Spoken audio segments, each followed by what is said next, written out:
Hey guys, welcome to RedSunStories. Hope you're doing well.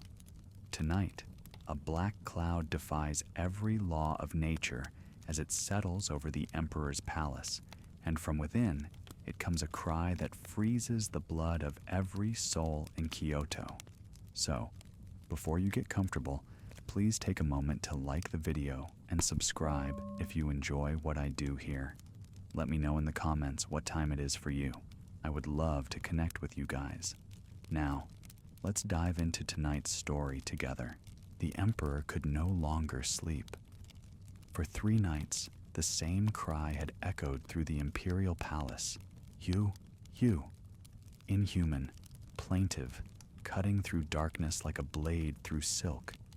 With each cry came the black cloud, settling over the palace roof like something alive, something watching.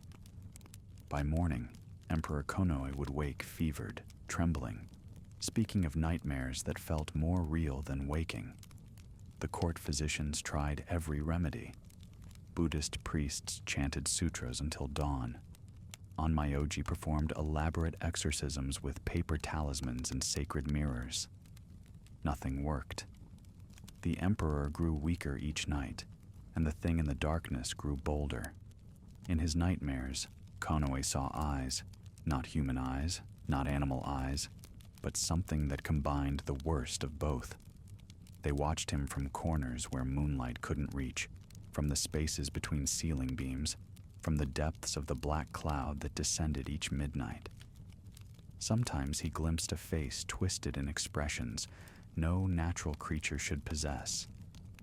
Sometimes he heard breathing that shouldn't exist. Too many rhythms, as if multiple lungs worked in terrible harmony. Always, there was that cry. Hugh, Hugh.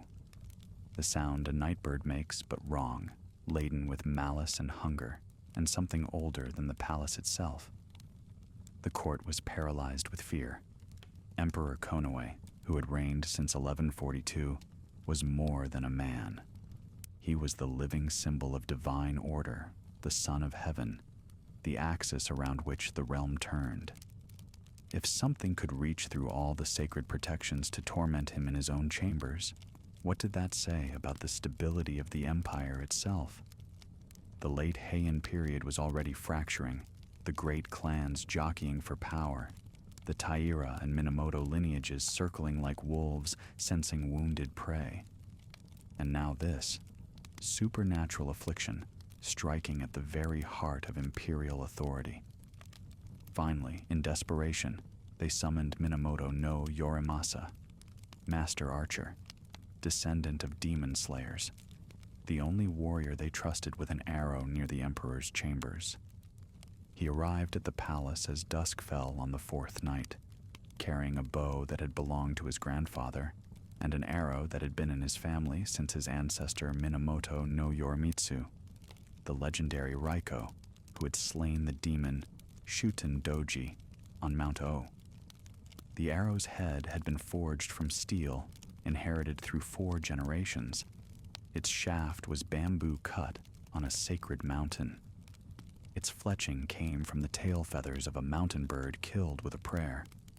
This was not an ordinary weapon. This was lineage made physical, warrior legacy crystallized in wood and steel and feather.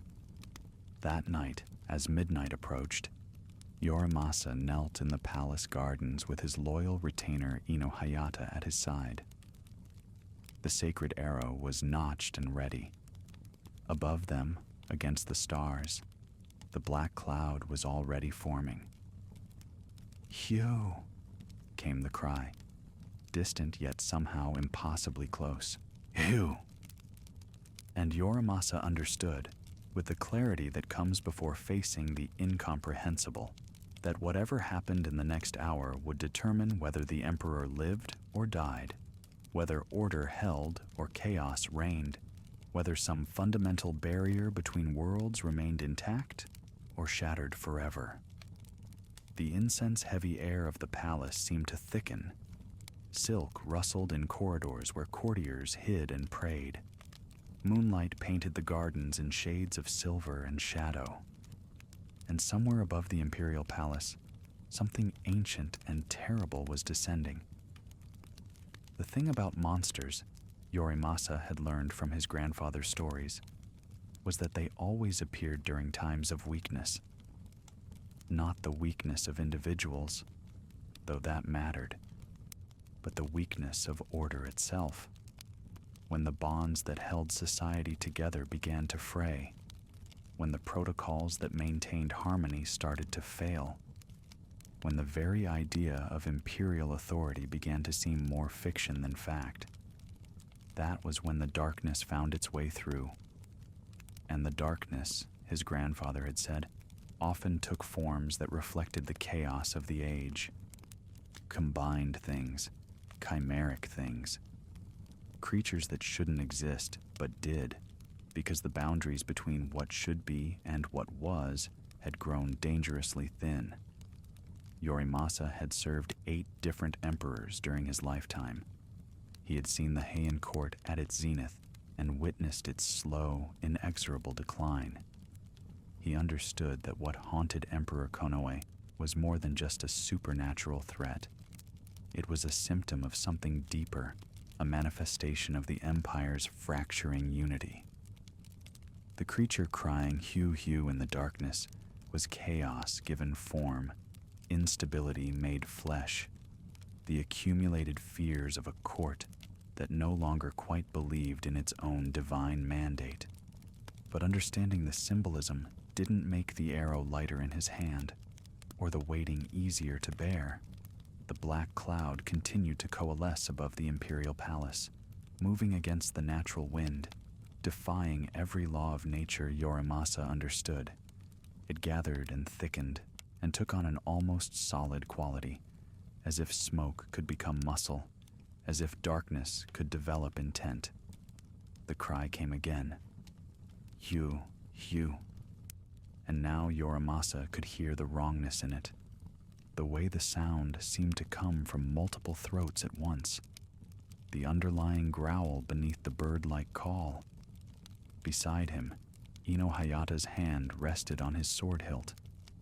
The retainer's loyalty was absolute, his courage proven in countless battles. But Yorimasa could feel the tension radiating from him, the instinctive fear that came from facing something that defied categorization. This was not an enemy warrior who could be fought with familiar techniques. This was not a wild animal whose behavior could be predicted. This was other, and the human mind rebelled against the otherness of it. "When it falls," Yorimasa whispered, his voice barely audible even in the garden's silence, "you must be ready. An arrow may wound, but a wounded monster is the most dangerous thing in this world or the next." Hayata nodded once, sharp and definite. His eyes never left the black cloud. The palace held its breath. In distant corridors, priests continued their chanting, though their voices had grown hoarse and their prayers increasingly desperate. In the Imperial Palace itself, Emperor Konoe lay fevered and delirious, attended by physicians who could do nothing but watch and wait. The entire Imperial court, the machinery of governance that ruled the realm, had been reduced to this single moment. One archer, one arrow, one shot into darkness against an enemy that shouldn't exist. To understand what Yorimasa faced that night requires understanding what the Nue truly was. Not just a monster, but a convergence of terrors, a creature that embodied the very concept of wrongness. The Nue possessed the face and head of a monkey, but not the playful, mischievous expression of the mountain macaques that inhabited the forests around Kyoto. This was a monkey's face, twisted into something cruel and knowing, with eyes that reflected an intelligence that had no place in animal features. The face alone would have been disturbing enough, that unsettling blend of human adjacent and deeply inhuman. But it was merely the beginning. The body belonged to a tanuki, the raccoon dog whose reputation in folklore swung between trickster and malevolent shapeshifter. Some accounts said badger instead, but the effect was the same. A rotund, fur-covered torso that suggested both animal vitality and unnatural bulk. It was a body built for survival, for endurance, for refusing to die even when mortally wounded. The limbs were tiger's legs, powerful and striped, ending in claws that could rend armor or tear through flesh with equal ease. Tigers represented primal ferocity, the apex predator's unstoppable force. To graft such legs onto an already impossible creature was to create something that could not be outrun, could not be escaped through speed or distance. And the tail, perhaps the most disturbing element, was that of a snake, long and sinuous and possessed of its own separate life. Snakes in Japanese folklore carried associations with curse and poison, with cold-blooded patience and sudden, lethal strikes. A serpent's tail on the Niue meant the creature could attack from unexpected angles, that no approach was truly safe, that even its extremities carried deadly intent. 4 creatures, 4 terrors, combined into one impossible whole. The Niue was a living violation of natural law, a testament to what happened when the boundaries between species dissolved into nightmare. Looking at it meant confronting multiple fears simultaneously. Fear of the uncanny, fear of predators, fear of serpents, fear of the trickster's malice. It was too many things at once to be processed, too chimeric to be real. And yet there it was, haunting the emperor's palace, defying every attempt at exorcism or cure. But the Niue's horror extended beyond its physical form. The creature manifested as black clouds or smoke before revealing itself, moving through the air when it should have been earthbound, appearing on rooftops when no natural animal could have climbed there. It existed in the liminal space between corporeal and spirit, solid enough to be shot, yet ethereal enough to arrive as cloud form. This made it nearly impossible to defend against through conventional means. How do you guard against smoke? How do you prevent clouds from settling over buildings? The cry, "Hugh, Hugh," added another layer of psychological warfare. It mimicked the call of the Japanese nightbird, the thrush whose song usually signaled nothing more threatening than the passing hours. But when that familiar sound came from the Nue's throat, it carried undertones that human ears recognized as wrong, even if the conscious mind couldn't articulate why. The cry invaded dreams, planted itself in the subconscious, created an association between the peaceful nightbird's call and supernatural dread. After hearing the Niue, one could never hear a thrush again without a flicker of unease. Most insidiously, the Niue caused affliction through its mere presence. It didn't need to physically attack its victims. Proximity was enough. Emperor Konoe had never been touched by the creature, never been scratched or bitten, yet he was dying from its influence. The nightmares it induced were so vivid, so terrible, that they damaged the psyche beyond what any normal dream could achieve. The fever it brought couldn't be broken by medicine because it wasn't truly physical. It was the body's response to sustained supernatural terror, to the continuous presence of something that defied every law the victim's mind used to organize reality. Creatures like the Niue appeared during times of imperial crisis, times when the fabric of order began to unravel. The late Heian period was exactly such a time. The great Buddhist temples had become military powers in their own right, challenging imperial authority with armies of warrior monks. The Fujiwara clan's grip on the court was weakening after centuries of dominance. The Taira and Minamoto lineages were growing increasingly bold, their samurai retainers representing a new form of power that operated outside traditional court hierarchy. Emperor Konoe himself was young, having ascended to the throne at age 3, and his reign had been marked by increasing political instability. Into this atmosphere of declining imperial authority, the Nue had manifested. It was both symptom and cause, a reflection of the chaos already present, and an additional destabilizing force that further undermined confidence in the court's ability to maintain order. If the emperor himself could be tormented in his own palace, if all the prayers and exorcisms and protocols proved useless against a single creature, what did that say about the divine mandate that supposedly legitimized imperial rule? There was precedent for using arrows against supernatural afflictions. Decades earlier, Minamoto no Yoshie, Yorimasa's grandnephew of the legendary demon slayer Minamoto no Yorimitsu, had been disturbed by mysterious bird cries near his mansion. These weren't quite normal bird calls, though they weren't as obviously inhuman as the Nue's cry. Yoshi had responded by shooting arrows into the darkness toward the sound's source. The cries had stopped.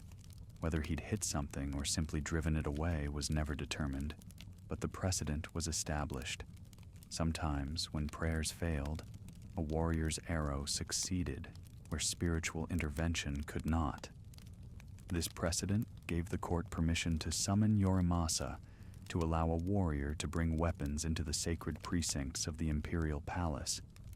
Under normal circumstances, such a thing would be unthinkable. The palace was a space of ritual purity, governed by protocols so strict that even the slightest violation could compromise its sanctity. But these were not normal circumstances. The emperor was dying. The creature responsible was beyond the reach of priests and onmyoji. And so the usual rules were suspended, and a warrior stood in the palace gardens with death in his hands, waiting for something impossible to appear. The arrow Yorimasa carried was no ordinary shaft. Its arrowhead had been forged from steel passed down from Minamoto no Yorimitsu himself, the legendary warrior who had led the expedition to Mount Oe and slain the demon Shutendoji.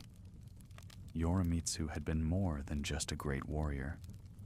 He had been a bridge between the martial and the spiritual, a samurai who understood that some enemies required more than mere physical prowess to defeat.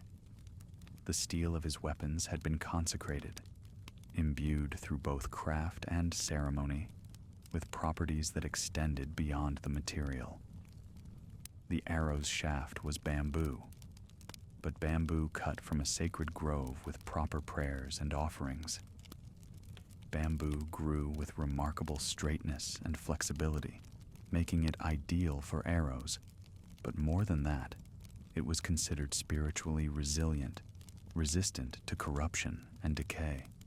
The grove where this bamboo had been harvested was one where priests had performed purification rituals for generations, where the plants themselves were thought to have absorbed something of that accumulated sanctity. The fletching, the feathers that guided the arrow's flight, came from a mountain bird that had been hunted specifically for this purpose. The bird had been killed with prayers for forgiveness and thanks, its life taken not for food, but for the creation of a weapon that might protect the empire. Its tail feathers had been carefully preserved and attached to the arrow's shaft with silk thread and rice paste glue mixed with blessed water. These weren't mere decorative elements. They represented the bird's spirit lending its flight to human purpose. This arrow was more than the sum of its parts. It was lineage, tradition, accumulated spiritual weight, warrior legacy, all compressed into a single projectile. When Yorimasa notched it to his bowstring that night in the palace gardens, he was drawing not just on his own strength and skill, but on generations of demon slayers, on his ancestors' victories, on the weight of family obligation and duty. The arrow carried history with it. Time moved strangely during the vigil. Seconds stretched into something that felt like hours, then collapsed back into rapid heartbeats when the cry came again. Hugh! Hugh! Closer now, or perhaps just clearer, cutting through the night air with that wrongness that made the hairs on the back of Yorimasa's neck stand rigid. The palace gardens were designed to evoke natural landscapes in miniature. Carefully arranged rocks suggesting mountain peaks, raked gravel representing flowing water, precisely pruned trees creating the illusion of ancient forests. But tonight, the artifice fell away. The stones became just stones, cold and indifferent. The gravel paths were simply dirt and pebbles that crunched too loudly underfoot. The trees, shaped for decades into elegant forms, cast shadows that looked like grasping fingers in the moonlight. Yorimasa had positioned himself near a grove of cherry trees that in spring would be spectacular with blossoms, but now stood bare and skeletal against the night sky. The position gave him a clear line of sight to the Imperial Palace, while providing some concealment from whatever might be looking down from the rooftops. Ino Hayata crouched nearby, his presence a solid anchor of human loyalty in the garden's increasing unreality. The moon was nearly full, which should have been a blessing, better to see by, but instead created a landscape of two sharp contrasts. Areas of brilliant silver illumination bordered pools of absolute shadow, and the black cloud forming above the palace moved through both with equal ease, unaffected by the laws that governed natural shadows and light. It was growing denser, this cloud, taking on texture and weight that no mere vapor should possess. Individual wisps and tendrils began to emerge from its mass, reaching downward toward the palace roof like fingers testing for purchase. "Hugh, Hugh!" The cry came from within the cloud now, or perhaps from multiple points within it. Yorimasa couldn't be certain. His ears, trained by years of hunting in forests and tracking enemies in darkness, couldn't quite fix the sound's origin. It seemed to come from everywhere and nowhere, to resonate not just through the air, but through the ground itself, through the trees, through his own ribcage. The courtiers watching from windows and doorways throughout the palace were invisible, but palpable, their collective fear adding to the night's oppressive atmosphere. Yorimasa could feel their attention fixed on him and Hayata, could sense their hope and desperation and the terrible possibility that even this might fail, that the monster would prove too much for warriors as it had for priests, that the emperor would die, and with him some essential component of imperial authority. Emperor Konoe himself lay in the imperial palace, surrounded by physicians who had given up pretending their treatments helped and now simply monitored his declining vital signs. The emperor's fever had reached dangerous heights. His skin was pale as death, sheened with sweat that soaked his silk robes and sleeping mat. When he spoke, it was in delirium. Fragments of nightmare babbled aloud, descriptions of the creature's eyes and the sensation of being watched from impossible angles, pleas for protection that carried no confidence in their own efficacy. The psychological impact of this affliction extended far beyond the emperor himself. Every courtier, every servant, every priest and official within the palace compound had to confront the reality that their most powerful protections, the sacred protocols, the Buddhist sutras, the Onmyoji's deep knowledge of spiritual forces, had proven useless against this single creature. If their world could be penetrated so easily, if their emperor could be struck down despite every advantage of position and power and spiritual authority, then what safety did any of them possess? The Nue had already won a victory simply by demonstrating the inadequacy of everything the court believed protected them. Yorimasa understood this. He understood that his arrow carried more than just physical weight. It bore the court's last shred of hope, the final assertion that human agency could still matter against supernatural threat. If he failed, the psychological damage might be irreparable. The court would have to confront a universe in which not even the most carefully preserved traditions, the most powerful lineages, the most sacred weapons could guarantee safety. It would be a kind of death, even for those who physically survived.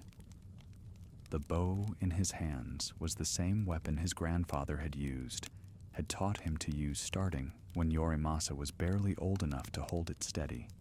He could feel the wood's familiar grain, the slight irregularities worn smooth by 3 generations of hands gripping this exact spot. The bowstring was new. He'd replaced it that afternoon with the best silk cord he could find, treated with resin to strengthen it against the humidity. But the bow itself was old, seasoned, imbued with the accumulated experience of thousands of arrows released, thousands of targets struck.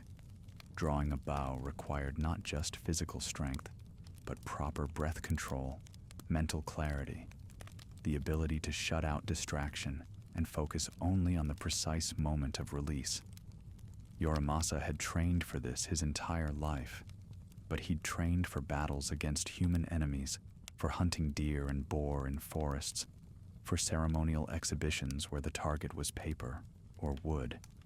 He had not trained for shooting into supernatural darkness at a creature that existed partially in cloud form, that moved by rules he didn't understand, that might or might not even be vulnerable to physical arrows, regardless of their spiritual pedigree.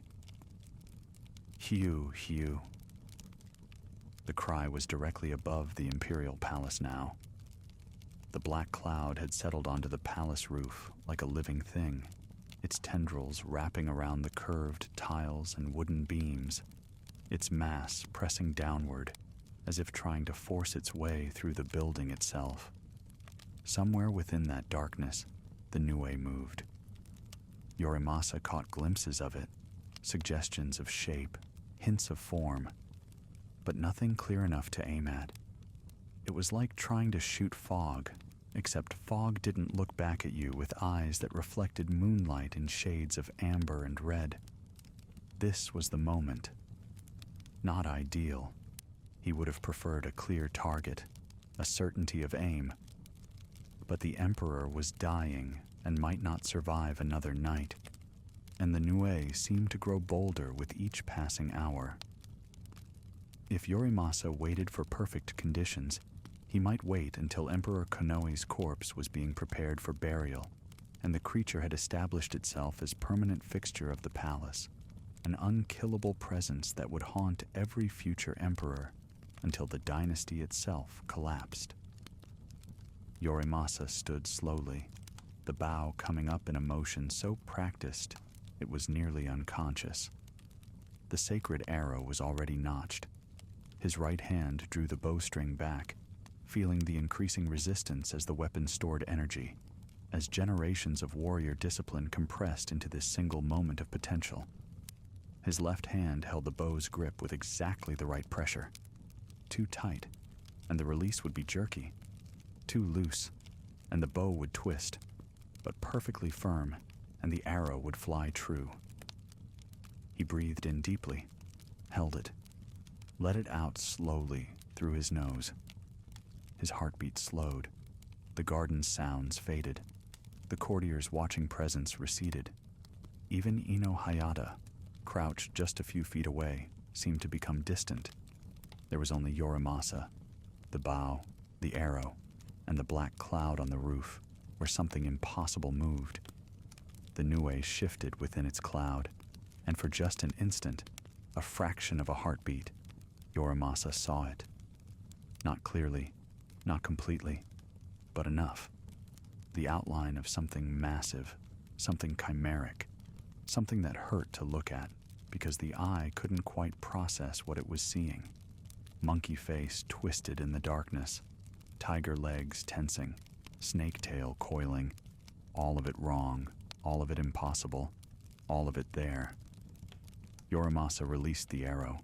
The sacred arrow left the bowstring with a sound like silk tearing, a whisper of displaced air that carried the weight of ancestral obligation.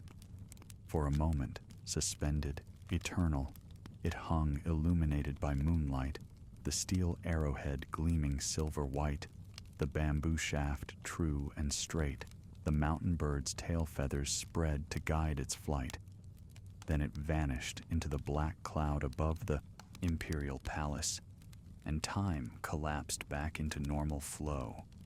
The cry that followed was unlike anything Yorimasa had heard before, unlike anything human ears were meant to process. Hugh started it, but the sound twisted mid-utterance into a shriek that contained rage and pain and surprise, all compressed into a single inhuman note. It was the sound of something that had never known vulnerability, suddenly discovering its own mortality. It was anger at the violation of an existence that should have been untouchable. It was the noise chaos makes when order finally, impossibly, strikes back. The black cloud convulsed. Tendrils that had been reaching downward suddenly whipped upward, writhing like independent organisms in their death throes.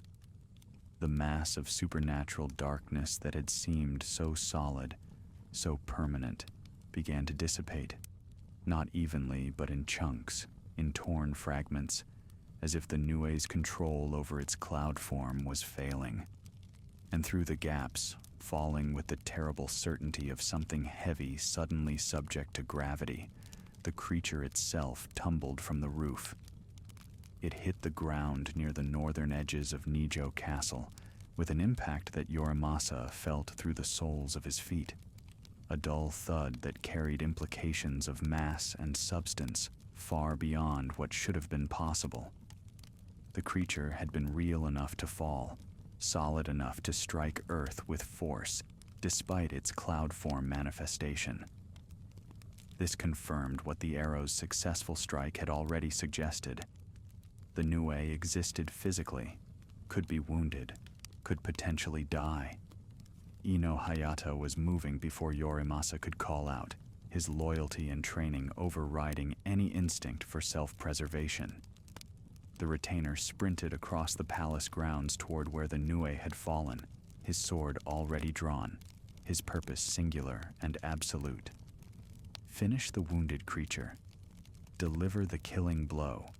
Complete what the arrow had begun. This was samurai duty distilled to its purest essence. Not glory-seeking, not hesitation, just immediate action in service of his lord's purpose and the emperor's survival. Yorimasa followed, but at a more measured pace, bow still in hand, another arrow notched, though his hands shook slightly with the aftermath of released tension. The palace gardens that had seemed so ominous during the vigil now felt simply like gardens again, the supernatural oppression lifting as the news influence waned. Moonlight was just moonlight. Shadows were merely absence of light. The cherry trees stood as trees, not grasping horrors. They found the creature in a courtyard of raked gravel, its chimeric body sprawled in angles that nature never intended. The sacred arrow protruded from its torso. Not a perfect heart shot, Yorimasa realized, but close enough, driven deep into the creature's side where the tanuki body met tiger leg. Blood pooled beneath it, darker than normal blood, almost black in the moonlight, with a viscosity that suggested something between liquid and smoke. The blood moved strangely too, as if uncertain whether it should obey physical laws or dissipate into darkness. Now, finally, Yorimasa could see it clearly. The Nue revealed, the nightmare made manifest. The monkey's face was worse up close, not because it was monstrous in any conventional sense, but because it was too intelligent, too aware. The eyes held comprehension, consciousness, the terrible recognition of its own approaching death. This wasn't an animal dying. This was something that understood mortality and resented it. The features were twisted not in death agony, but in what might have been bitter amusement, as if the Nue found dark humor in the idea that after all its supernatural power, after existing as terror made flesh, it could be brought down by a single well-placed arrow. The tanuki body heaved with labored breathing, multiple sets of lungs working in disharmony, some expanding as others contracted, creating a grotesque rhythm that fascinated even as it revolted. Fur matted with that strange blood covered the torso, and beneath it, Yorimasa could see muscle and sinew that seemed to shift between states of matter, solid one moment and smoke like the next, as if the creature's physical form was an effort it could no longer maintain.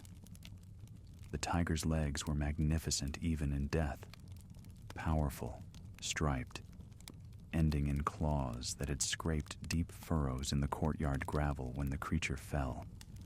These were predator's legs, built for running down prey, for leaping impossible distances, for delivering killing force. Grafted onto the chimeric body, they suggested a mobility that would have been terrifying if the Nue had fully manifested on the ground rather than remaining primarily on rooftops and in cloud form. And the snake's tail still moved. Even with the arrow buried in its body, even with its breath failing and its blood spreading across the gravel, the serpent tail coiled and uncoiled slowly, that ancient reptilian reflex continuing long after any mammal would have been still. The tail's scales caught moonlight with an oily sheen, and its tip, forked like a viper's tongue, tasted the air as if searching for something to strike, some final target to inject with venom. Ino Hayata didn't hesitate. His sword came down in a perfect arc, the blade catching moonlight for an instant before it met the Nue's neck, where monkey head joined tanuki body. The steel cut clean, honed to an edge that could split hairs, driven by arms strengthened through years of training and battle. The monkey's face separated from the chimeric body with a sound like thick cloth tearing, and the light in those two intelligent eyes flickered and went out. For a moment, nothing happened. The Nue's body continued its disharmonious breathing. The tail still coiled, blood kept pooling, and then, as if some essential binding had been severed by the decapitation, the entire creature began to change. The flesh that had been solid started to become translucent, to thin out, to lose definition. The blood stopped flowing and began evaporating into black mist. The tiger legs twitched one final time and then went still, their stripes fading into grayness. "Cuckoo!" came a cry from the sky above, clear, natural, utterly ordinary. "Cuckoo! Cuckoo!" 2 or 3 calls of the common cuckoo echoed through the palace grounds, cutting through the aftermath of supernatural violence with their normalcy.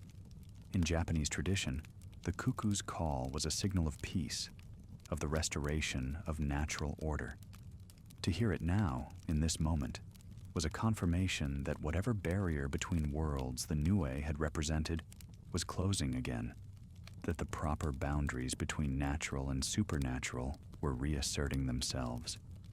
From within the Imperial Palace, a sound that might have been a sigh, might have been a single relieved breath, might have been Emperor Kono's fever finally breaking.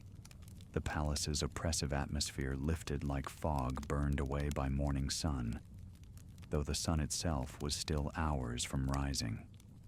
Courtiers began emerging from hiding places, their relief palpable even before anyone could confirm the emperor's condition.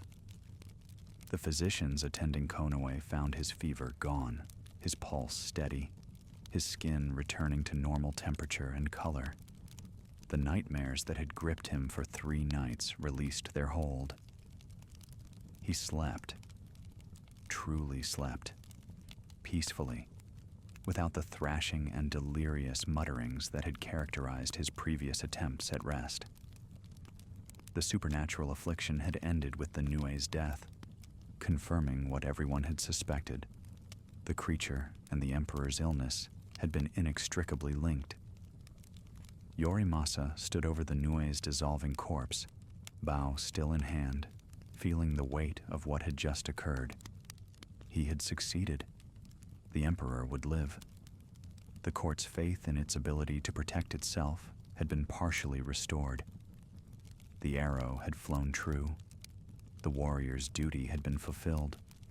The ancestral weapon had proven its worth. And yet, looking down at the monkey's severed head, with its expression frozen in that bitter, knowing amusement, Yorimasa felt no triumph. Only a complex mixture of relief, exhaustion, and something that might have been unease. The creature had been real. It had been killed. But had it been evil? Or had it simply been doing what its nature dictated? Was the Nue a malicious force deliberately tormenting the Emperor? Or was it merely a manifestation of the chaos already present in the declining Heian court? A symptom rather than a disease? These were questions that would haunt Yorimasa for the rest of his life. Questions that had no easy answers. For now, though, there was the immediate aftermath to manage. The body, what remained of it, needed to be disposed of. The Emperor needed to be assured of his safety. The court needed to process what had occurred and what it meant for their understanding of the supernatural threats they faced. And Yorimasa needed to accept whatever reward the grateful Emperor would insist on bestowing. Though no amount of gold or honor could quite compensate for the weight of having killed something that might, in its own way, have been necessary. The cuckoo called again from somewhere in the night sky, its song carrying no awareness of what it signified, no understanding that its ordinary cry had been transformed by context into a symbol of restoration. Just a bird making the sounds birds make. But tonight, in this place, after what had happened, that ordinary call carried meaning that transcended the bird itself. The Nue's body continued to dissolve, becoming less substantial with each passing moment.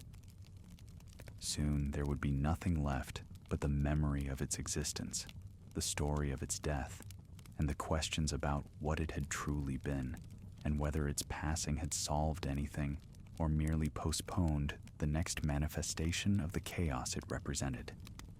Dawn arrived eventually, as it always does, though the night had seemed impossibly long. The first pale light revealed the palace grounds returned to their usual appearance.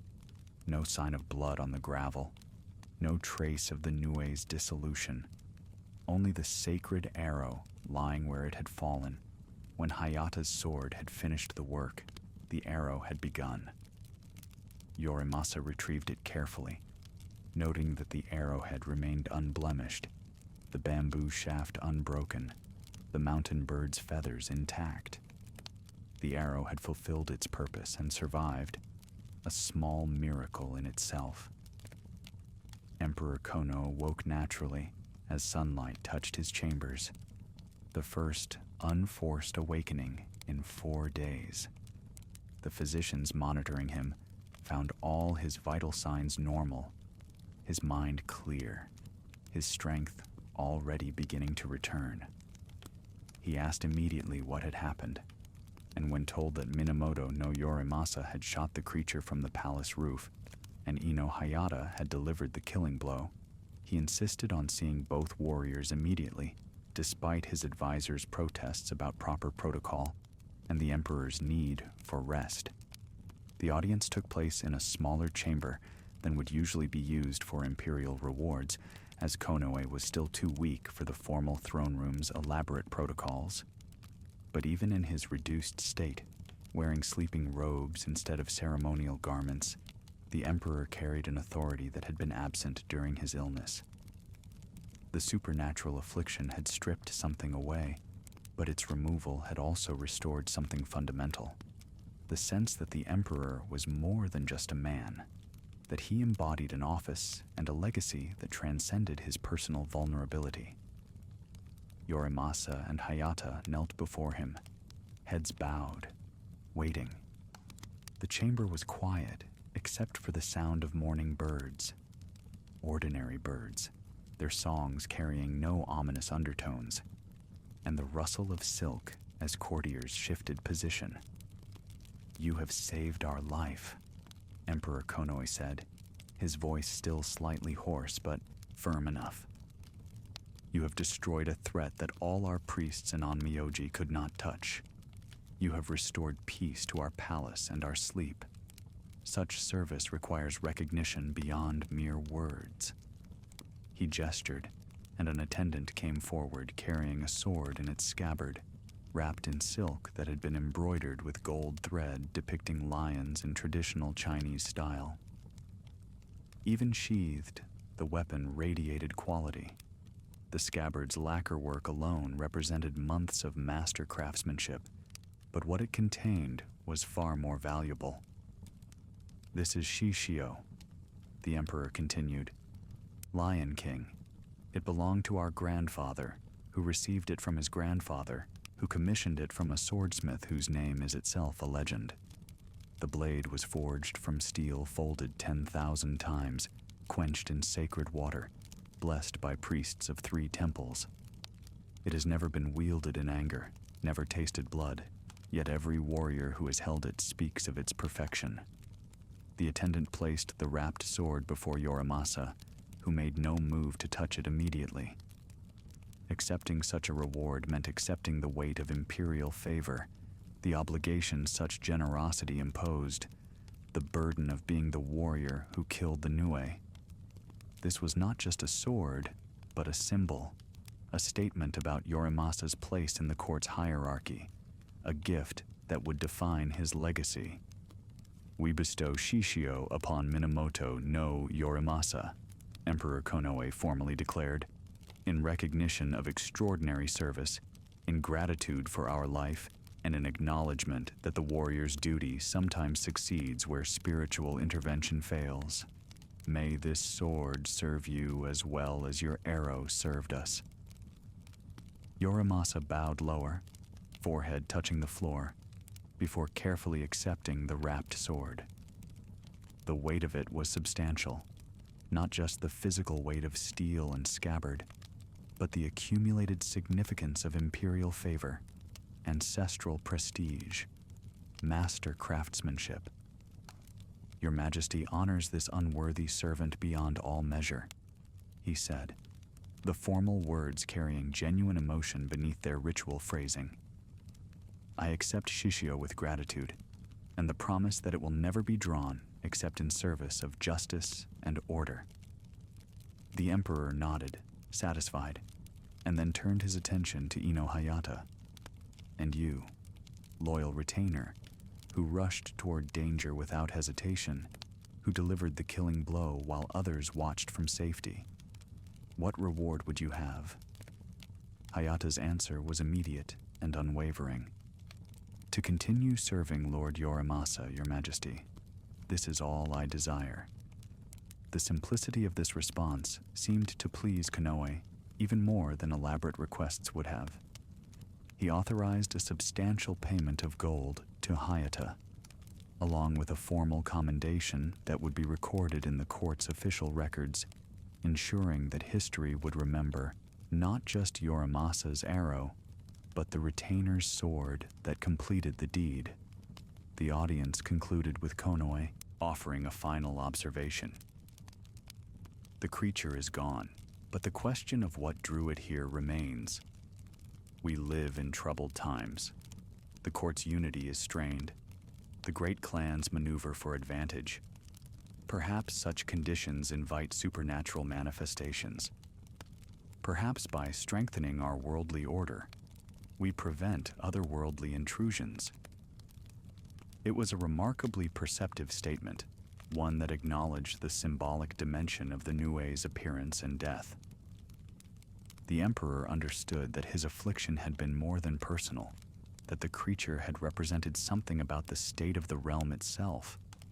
By having it killed rather than exorcised, by using warrior rather than priestly power, perhaps he was signaling a shift in how the court would respond to instability. Less reliance on spiritual protocols, more acceptance of martial force as legitimate tool of governance. Yorimasa left the audience chamber carrying Shishio and bearing the weight of imperial recognition. the sword would remain with him for the rest of his life, would become part of his identity. He would be known as Yorimasa, who killed the Nue.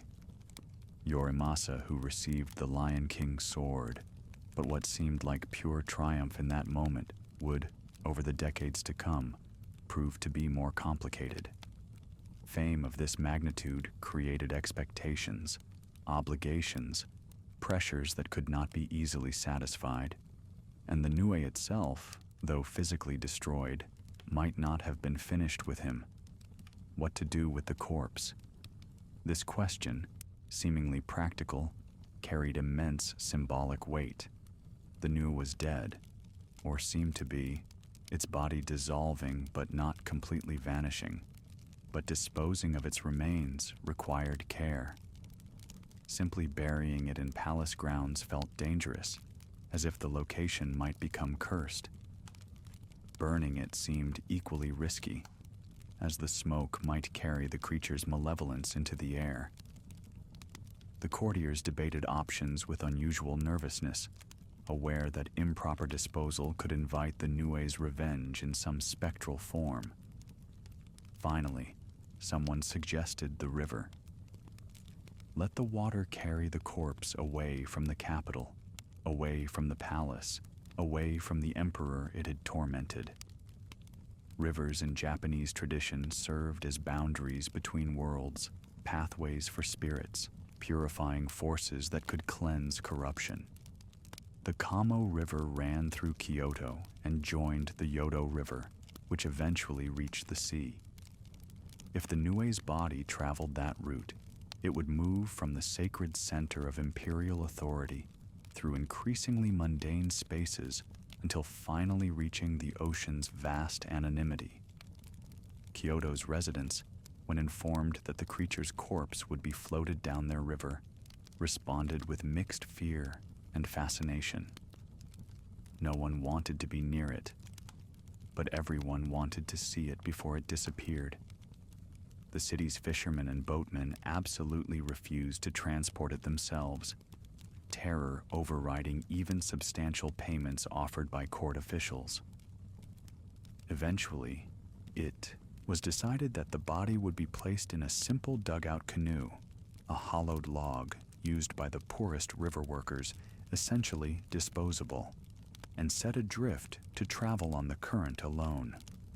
The Nue's remains, still partially corporeal despite the continuing dissolution, were wrapped in straw mats and carried by palace servants wearing protective amulets and carrying purification salt. The procession from palace to riverbank drew crowds that kept careful distance, people watching from doorways and windows as the creature that had afflicted their emperor was transported through streets it had haunted in cloud form just nights before. At the Kamo River's edge, priests performed quick purification rituals, not elaborate ceremonies but expedient prayers meant to minimize spiritual contamination from handling the corpse.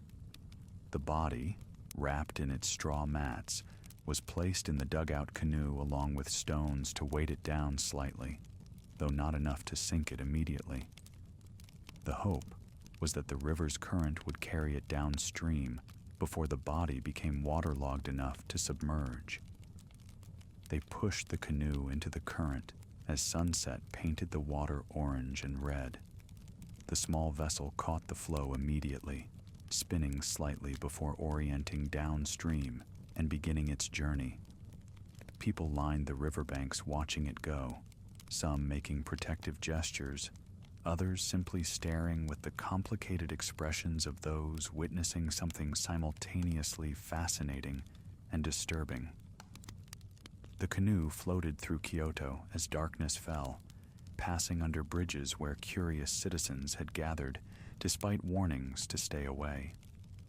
It moved with the river's rhythm, sometimes catching in eddies that spun it in circles before releasing it back to the main current, sometimes accelerating through narrow channels where water ran swift and deep. By midnight, it had passed the last of the capital's boundaries and entered the rural areas where the Kamo River began its transformation into the Yodo. according to later accounts, and these must be taken as legend rather than verified fact. The canoe traveled all night and through the following day. Peasants working in rice paddies would see it passing and make protective signs. Fishermen would draw in their nets rather than risk them tangling with whatever the canoe carried. Children would be called inside when it approached, warned not to look too closely at the straw-wrapped bundle. The Yodo River carried the canoe through increasingly flat terrain as it approached Osaka Bay. The water here moved slower, broader, less defined by specific channels. The canoe sometimes ran aground on sandbars and had to be freed by the next high tide. Sometimes it would disappear into reed beds and emerge hours or days later. The journey took on a dreamlike quality in the stories people told. The same small vessel spotted in multiple locations simultaneously, or moving against the current, or glowing faintly in darkness. Eventually, the canoe reached Higashinari County in Osaka, where it drifted to shore and temporarily lodged against the riverbank. Local villagers found it in the morning. The straw mats had partially unwrapped, revealing glimpses of the chimeric corpse inside. The monkey's face, though decaying, still retained that expression of bitter amusement. The tiger's stripes had faded but remained visible. The snake's tail had finally stopped moving, coiled in death's final rigor. The villagers reacted with surprising compassion. Rather than pushing the canoe back into the river out of fear and revulsion, they recognized that the Nue, whatever it had been in life, deserved some form of dignified disposal in death. They retrieved the body from the canoe, performed proper funeral rites adapted to accommodate the fact that this was not human remains they were handling, and buried it in a mound constructed specifically for this purpose. This mound became known as the Nuezuka, the Nue Mound, and over time acquired its own legends and traditions. People would visit to leave offerings, not necessarily out of reverence, but out of cautious respect for what lay beneath.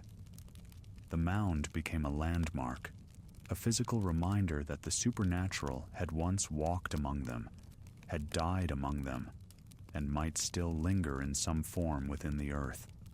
For generations, the Nuezuka stood undisturbed in Higashinari County. Trees grew around it. Grass covered its surface. It became part of the landscape, something locals knew about and visitors might be told about if they asked about the area's history. The Nue rested there, or seemed to rest, its chimeric body slowly returning to the earth that had never intended to birth such a creature in the first place. But peace, it seemed, was not the Nue's final fate.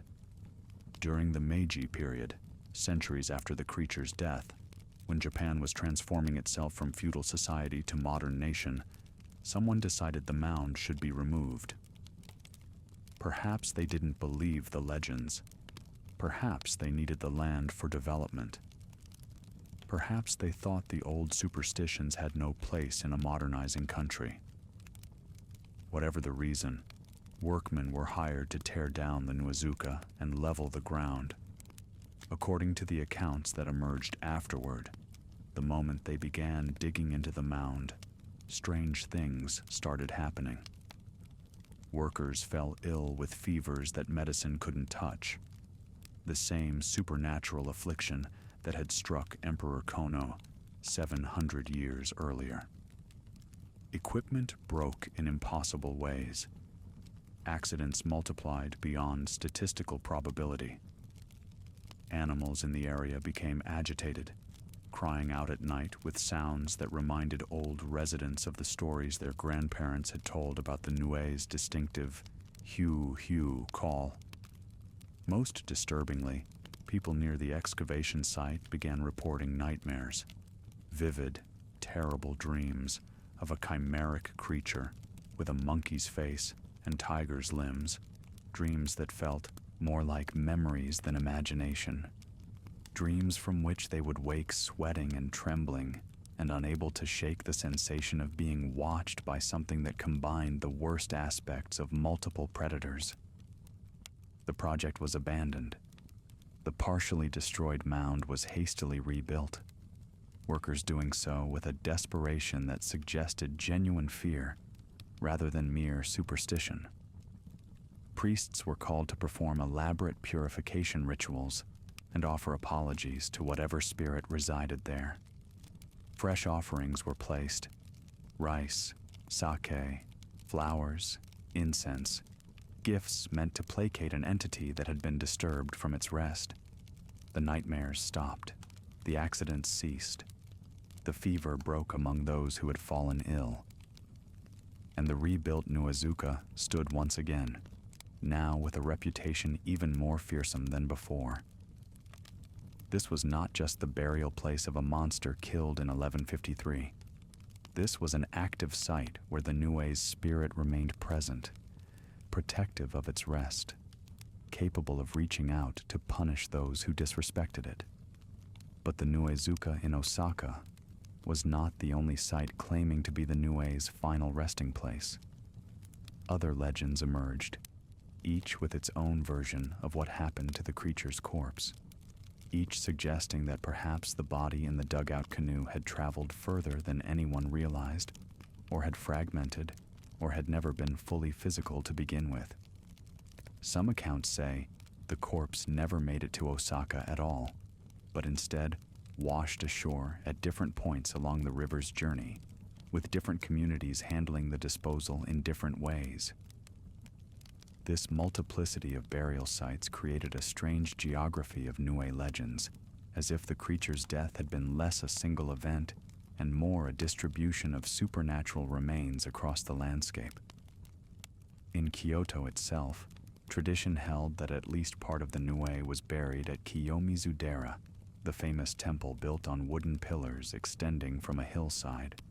According to this version, the priests at Kiyomizu-dera had performed their own exorcism of the corpse before it was sent down the river, and in the process had retained some portion, perhaps bones, perhaps merely spiritual essence, which they buried in the temple grounds with appropriate sealing rituals.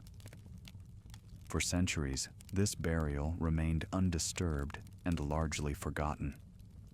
But during the Edo period, roughly 400 years after the Nue's death, construction work at the temple required excavation in an area where old records suggested something significant had been interred. The workers, either unaware of or dismissive of the legends, dug without proper precautions.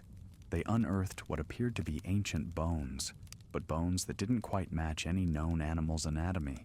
Bones that seemed to belong to multiple species simultaneously. Bones that shouldn't have been able to articulate into a functional skeleton, yet somehow suggested they once had. The workers, disturbed by what they'd found, reported it to the temple's head priest. The priest, consulting historical records and oral traditions, realized what they had uncovered. Immediate reinterment was ordered, accompanied by elaborate Buddhist rituals meant to reseal whatever spiritual presence the excavation had partially released. But damage, it seemed, had already been done.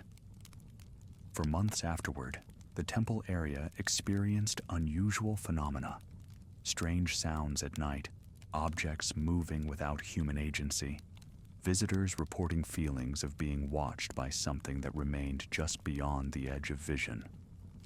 Only after repeated purification ceremonies and substantial offerings did the disturbances finally cease. The reburied remains were marked with a stone that carried warnings in classical Japanese, cautioning future generations against disturbing what lay beneath. The stone stood for decades as a reminder that some things, once laid to rest, should remain undisturbed regardless of curiosity or practical necessity.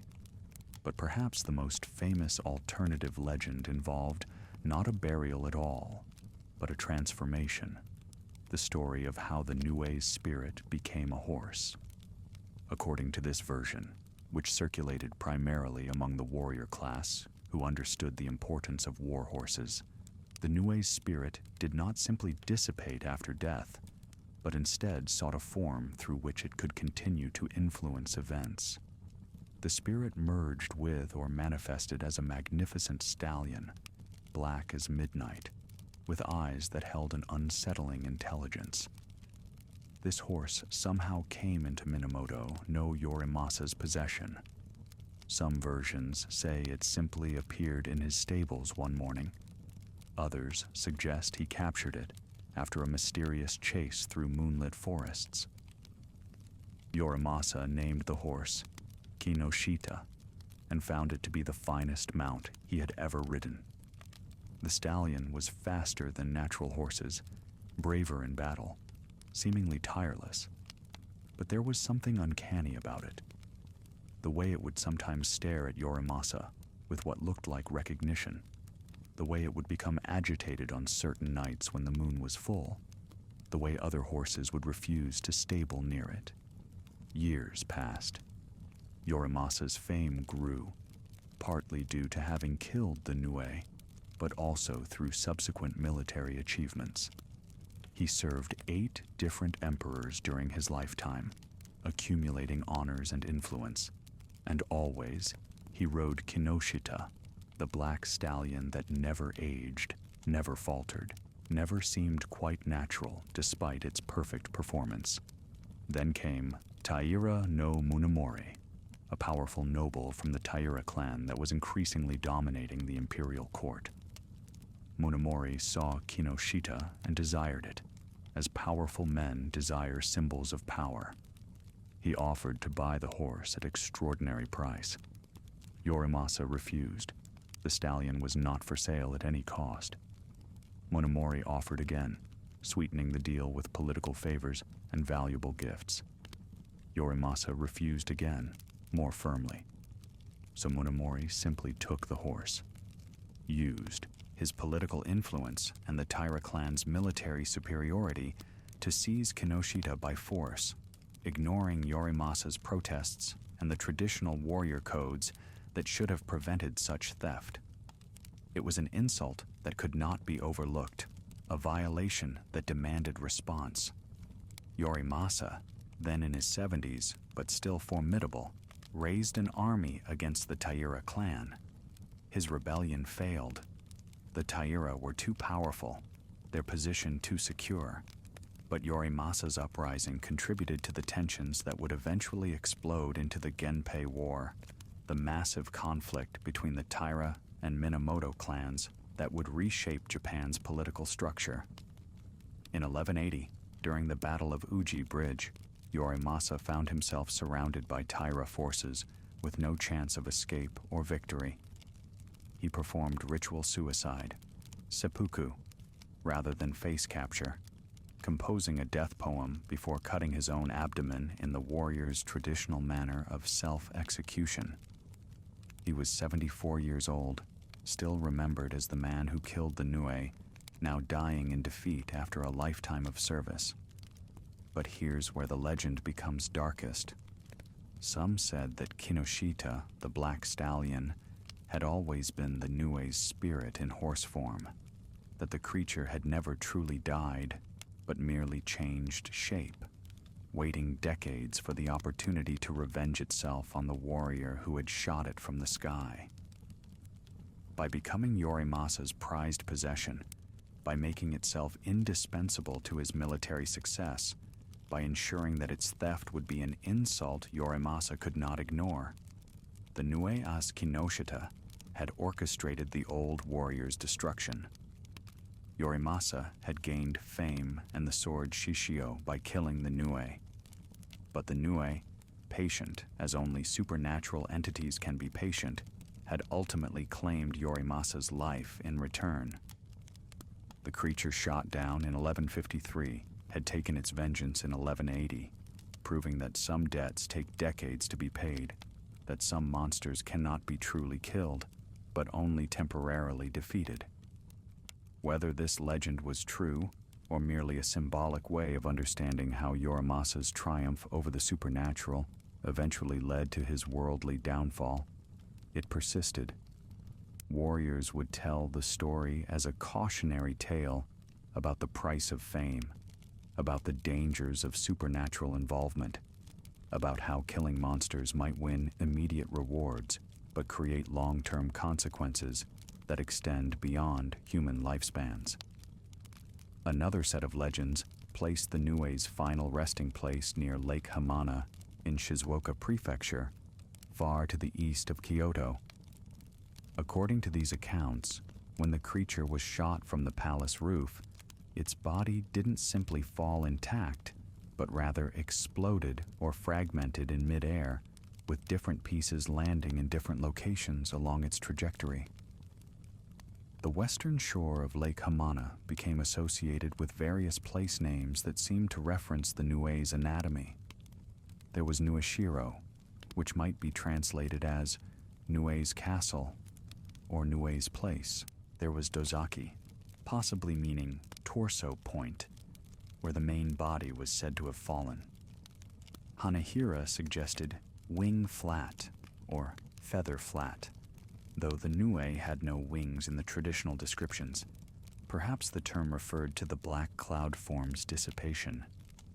And Ona might mean tail field, where the serpent tail was thought to have landed separately from the rest of the body. These place names created a kind of map of the Nue's destruction, a geographical record of how the creature had been scattered across the landscape. Local residents in these areas had their own traditions about what happened when the body parts landed, how the earth where they fell remained slightly cursed, how animals avoided those spots, how crops grew strangely in soil that had been touched by chimeric flesh. Some versions suggested that because the body had been scattered, the Nue could never fully pass into death or the spirit world. It remained fragmented, partially present in multiple locations, unable to rest because its physical form had no singular grave.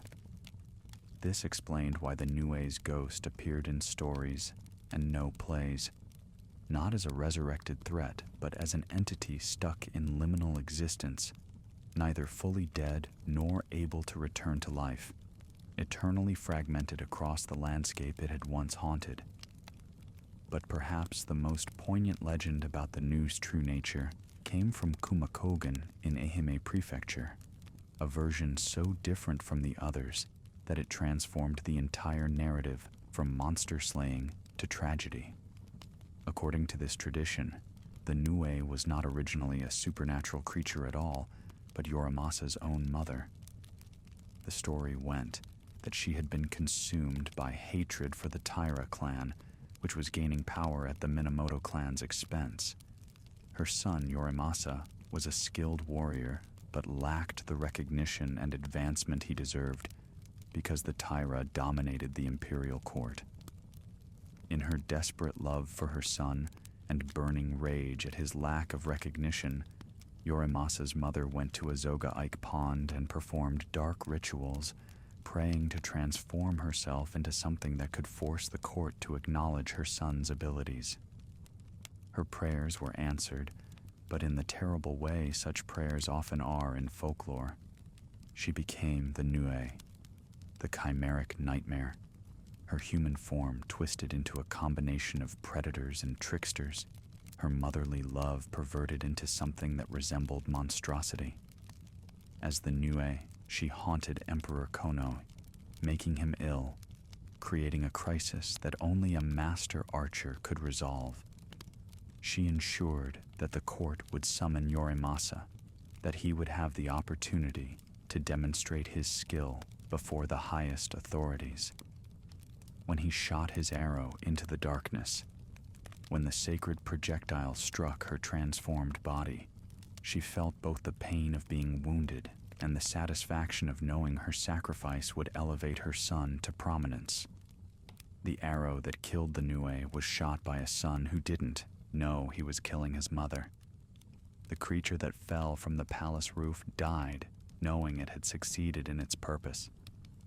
Yorimasa would receive the sword Shishio, would gain fame throughout the realm, would be remembered in history.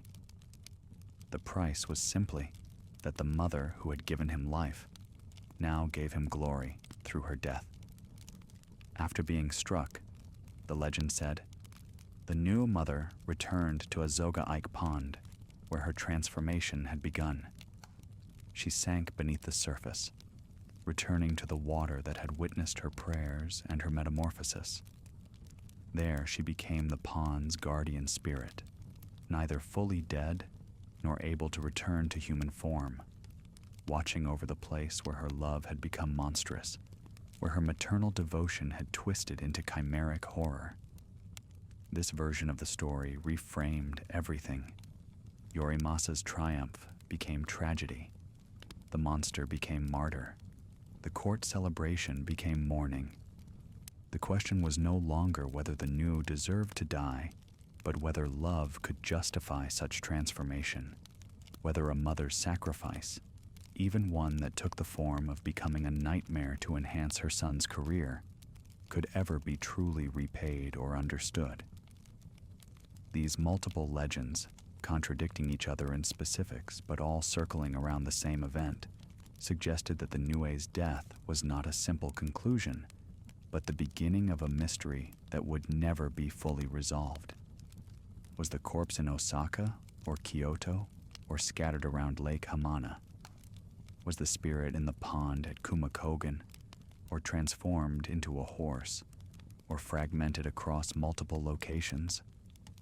The answer seemed to be that all versions were true in their own way, that the Nue existed in a state of multiplicative legend where every burial site was authentic, every explanation valid, every interpretation revealing something about what the creature represented. Centuries after the Nue's death, its story found new form in No theater, that most refined and spiritual of Japanese dramatic arts, where masked actors move with deliberate slowness, and stories often center on ghosts seeking resolution for unfinished business. The play called Nuo gave voice to the creature itself, allowing the monster to speak its own truth. In the play, a traveling monk arrives at a place associated with the Nue's death. The specific location varies depending on which legendary burial site the performance emphasizes. It is evening, approaching the liminal hours when boundaries between worlds grow thin. The monk encounters a mysterious figure who tells him the story of the Nue's death, recounting how Minamoto no Yorimasa shot the creature from the palace roof, while Emperor Konoe lay fevered and terrified in the Imperial palace below. As the story is told, it becomes clear that the mysterious figure is not merely a storyteller, but the Nue's ghost itself, still lingering decades or centuries after its death, still bound to the locations where it fell, still unable to fully pass into the peace of non-existence. The ghost wears the mask typical of supernatural entities in No, stylized, expressing complex emotions through minimal features, capable of appearing different depending on the angle and lighting, neither fully human nor fully monstrous. The Nue's ghost speaks of its death with a bitterness that cuts through the formal poetic language of No theater. It acknowledges that Yorimasa gained fame from the killing, that he was rewarded with Shishio the sword, that his name became legendary. But the creature itself? The Nue describes how it was treated after death, boxed into a dugout canoe and discharged to the bottom of the dark water. These words, preserved in the play's script and performed generation after generation, carry the weight of abandonment and indignity. The creature that had been powerful enough to torment an emperor, supernatural enough to manifest as black clouds and eerie cries, real enough to be killed by a warrior's arrow. This creature was disposed of like refuse, like something contaminated, shoved into a cheap boat and sent away from the civilized world to sink into darkness. The ghost laments that while Yorimasa's victory was celebrated in poems and histories, While the sword Shishio became a treasured artifact passed down through generations, the Nue itself was erased, hidden, buried in multiple locations or scattered across the landscape, denied even the dignity of a proper grave marker that might allow future generations to pay respects. "Where is my rest?" the ghost asks. "Where is my peace? I am neither saved nor condemned, neither remembered with honor nor forgotten with mercy. I am the darkness at the edge of history, the monster that made the hero, the necessary evil that receives no gratitude for its role." The monk, trained in Buddhist compassion, attempts to offer prayers for the Nue's spirit, to help it find peace through religious intervention. But the ghost is uncertain whether such salvation is even possible. Can a creature that was chimeric in life achieve unity in death? Can something that existed as a combination of incompatible parts ever truly integrate into the singular soul that Buddhism teaches should be purified and released from the cycle of rebirth? The play's climax arrives as the ghost describes the moment of its death, the arrow striking, the fall from the roof, the sword delivering the final blow.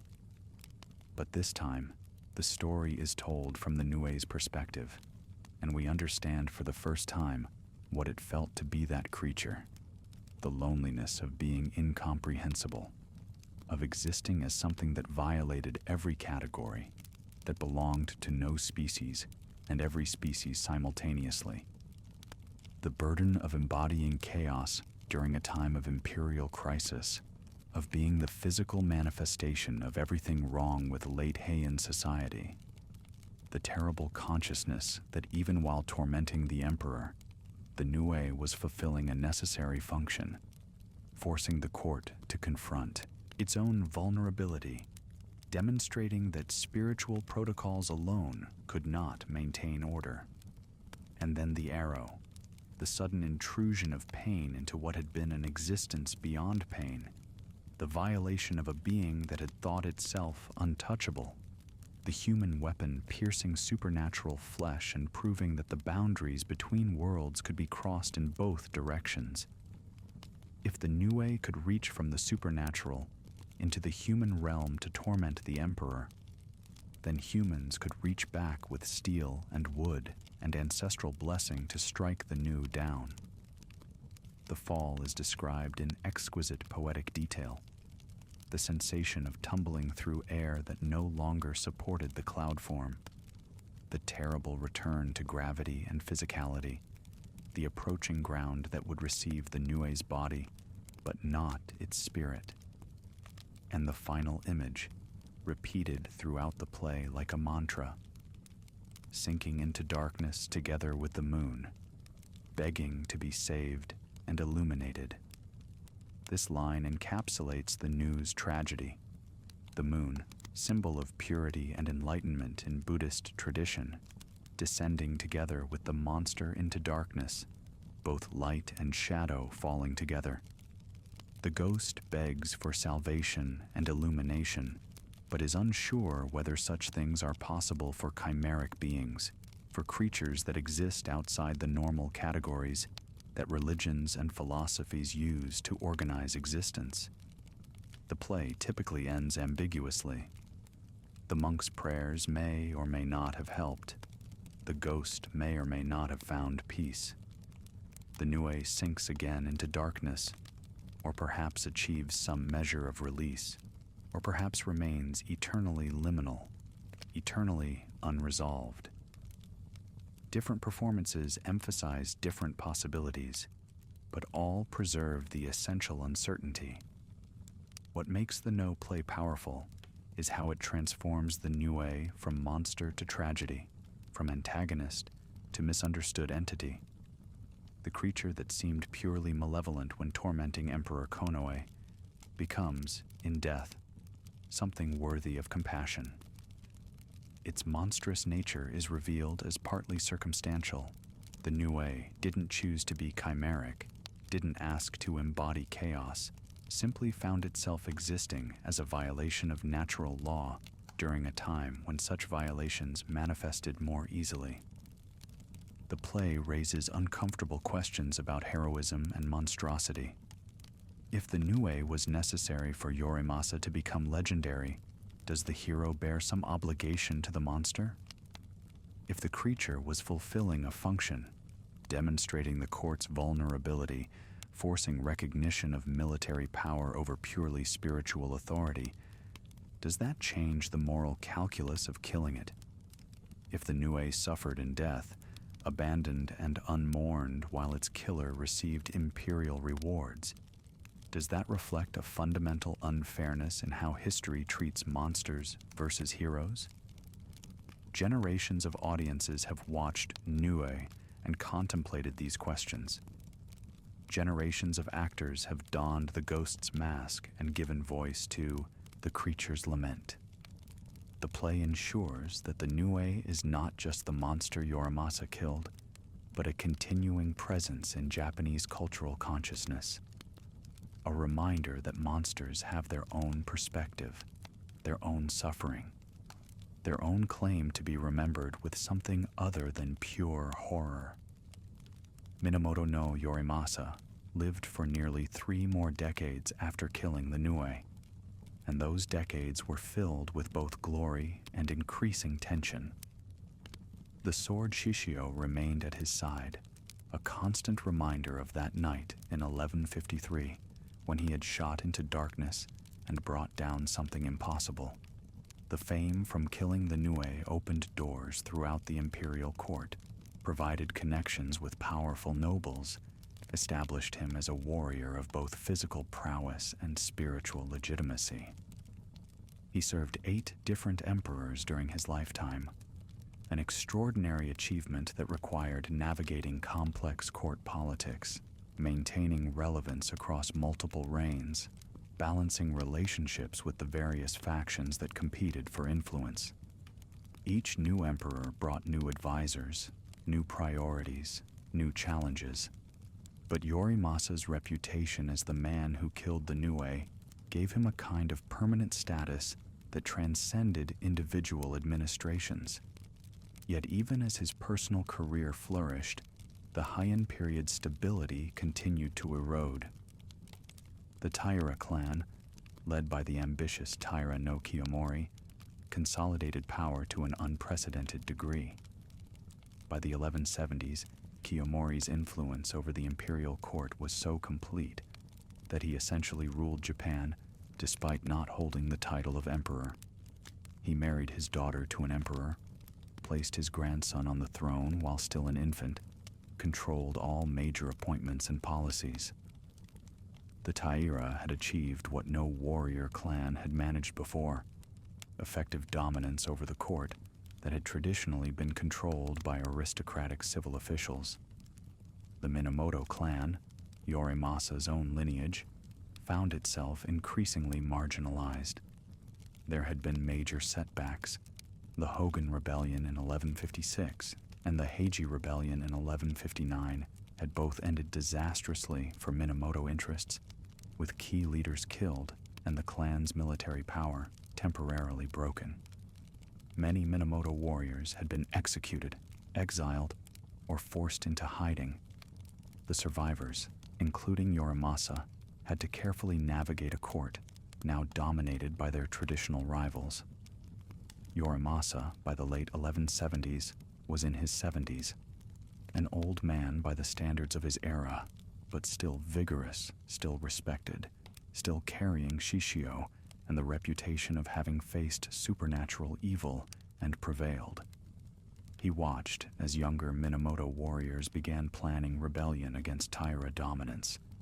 He listened as they argued that the clan's honor required resistance, that submission to Taira control was worse than the risk of death, that martial reputation meant nothing if not exercised in defense of family interests.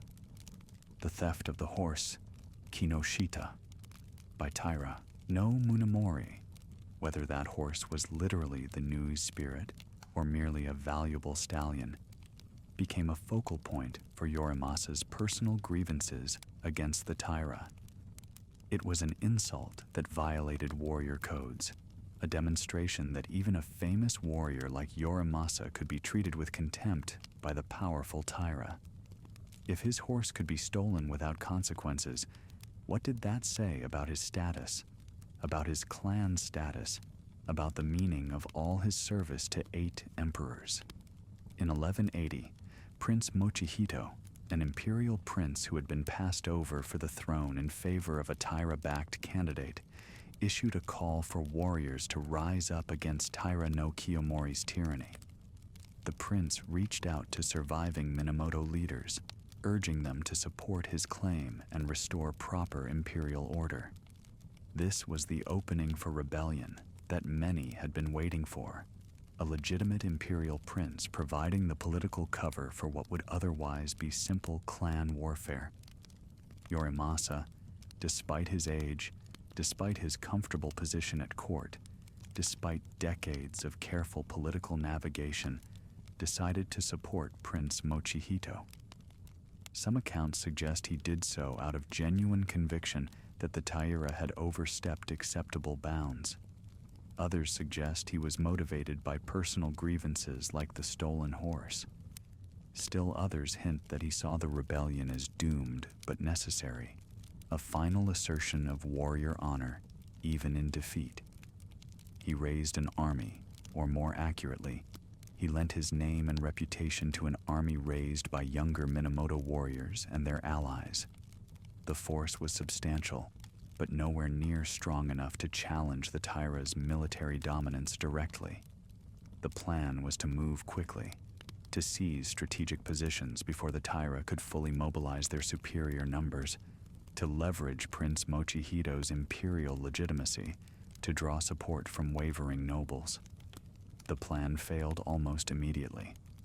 The Taira discovered the rebellion before it could properly organize. Their forces moved with devastating speed, catching the rebels before they could consolidate positions or gather additional support. Prince Mochihito and his forces were pushed back, forced into a fighting retreat that rapidly became a rout.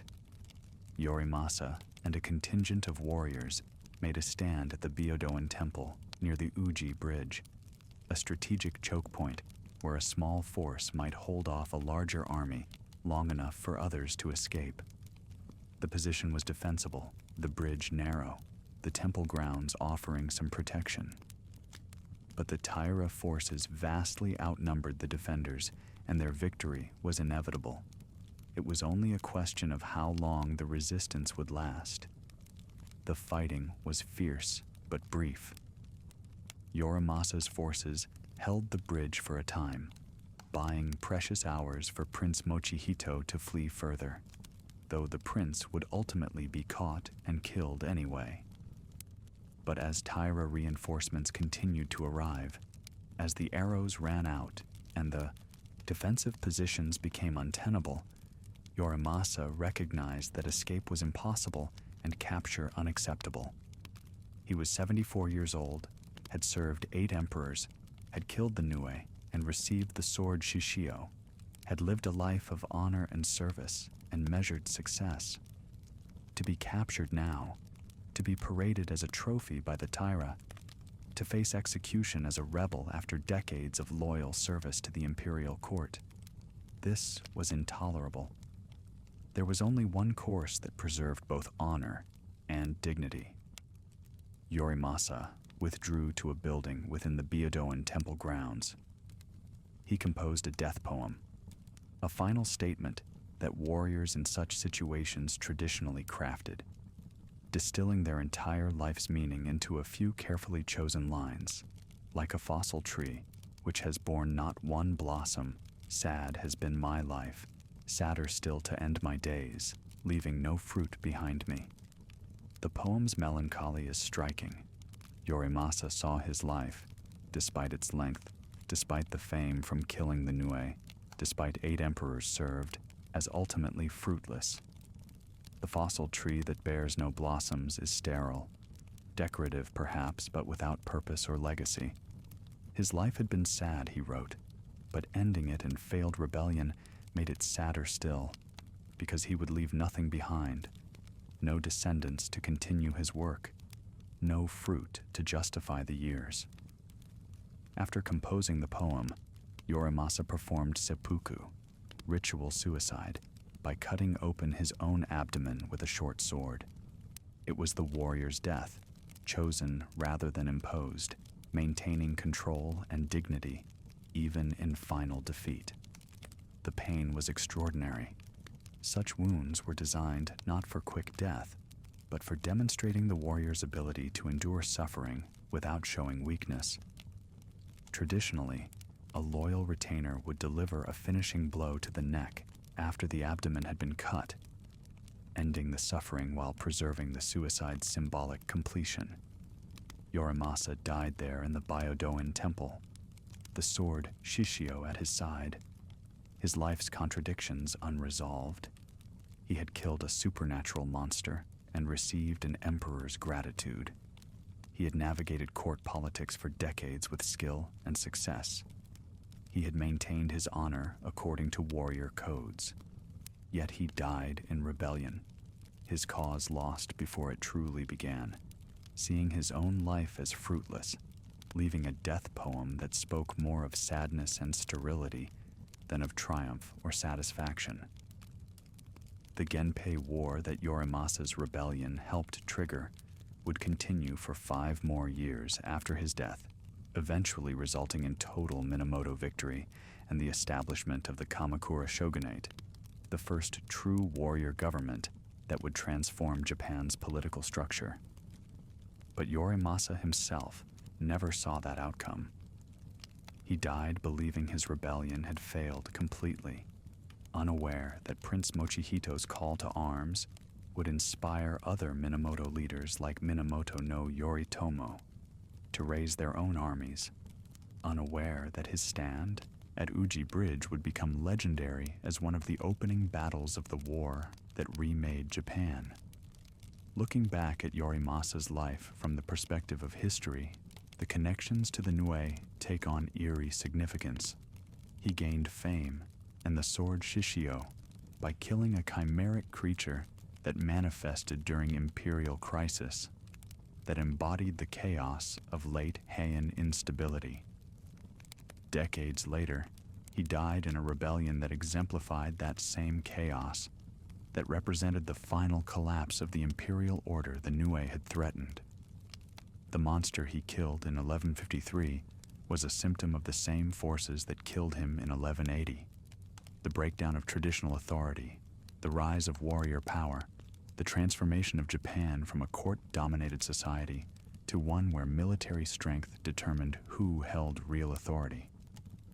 And if the legend about Kinoshita being the Nue's spirit in horse form was true, then the creature had achieved a kind of perfect revenge, not through direct assault, but through patient manipulation, ensuring that Yorimasa's pride in the stolen horse, his indignation at Taira contempt, would drive him toward rebellion and death.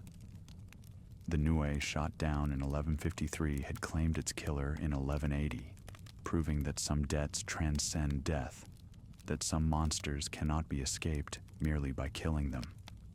Whether or not Yorimasa ever believed in that legend, whether he ever wondered if the black stallion Kinoshita was more than just a horse, whether he ever connected his final fate to the creature he had killed 27 years earlier, these questions have no answers. But the symbolic resonance remains. The warrior, who became famous for defeating supernatural chaos, ultimately became a victim of political chaos, and the two kinds of chaos might not have been as separate as they seemed. Now we come to the heart of the mystery, to the questions that have no answers, but demand to be asked nonetheless. What was the Nue? Truly, what did it represent? And what does its continuing presence in Japanese culture, through legends, through no plays, through the Nuezuka that still stands today, tell us about the relationship between monsters and the societies that create them? The Nue appeared during a specific historical moment, the late Heian period, when the elegant court culture that had dominated Japan for centuries was beginning to unravel. The great aristocratic families that had controlled the imperial court through careful protocol and cultural sophistication were losing power to warrior clans who understood that physical force ultimately mattered more than poetic refinement. The Buddhist temples, which had started as centers of spiritual learning, had become military powers with their own armies of warrior monks. The emperors themselves were becoming figureheads, manipulated by regents and dominated by increasingly powerful warlords. Into this atmosphere of crisis and transition, the Nue manifested, a chimeric creature, monkey, tanuki, tiger, snake combined into one impossible whole. A being that existed in multiple states simultaneously, cloud and flesh, supernatural and physical, comprehensible and utterly alien. A thing that made eerie cries in the night, that brought fever and nightmare, that could only be defeated by a warrior's arrow when all spiritual interventions had failed. It's tempting to read the Nue as pure symbolism, as the embodiment of late Heian chaos given monstrous form. The creature's chimeric nature reflected a society that no longer knew what it was, court or military camp, Buddhist or Shinto, elegant or brutal. The fact that it afflicted the emperor himself suggested that imperial authority was vulnerable, that the divine mandate was more fragile than protocol admitted. The need for a warrior, rather than a priest, to defeat it, foreshadowed the coming age of samurai dominance. But reducing the Nue to mere symbol does it a disservice. According to all the historical records, something real happened in 1153. Emperor Konoe really did fall ill with symptoms that couldn't be explained by conventional medicine. Minamoto no Yorimasa really did shoot something from the palace roof, and something really did fall. The Nue was not just a metaphor. It was an event, an encounter, an entity that demanded response. Perhaps the most honest answer is that the Nue was both real and symbolic, both creature and representation, both physical threat and spiritual manifestation. It existed in that liminal space where the literal and the figurative merge, where something can be simultaneously true in multiple senses of the word.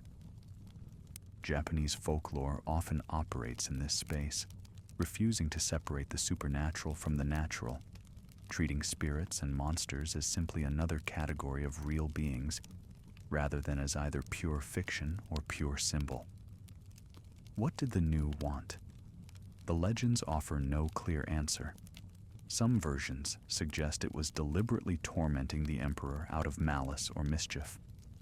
Others hint that it was simply following its nature, that creatures of chaos naturally gravitate toward sites of authority during times of weakness.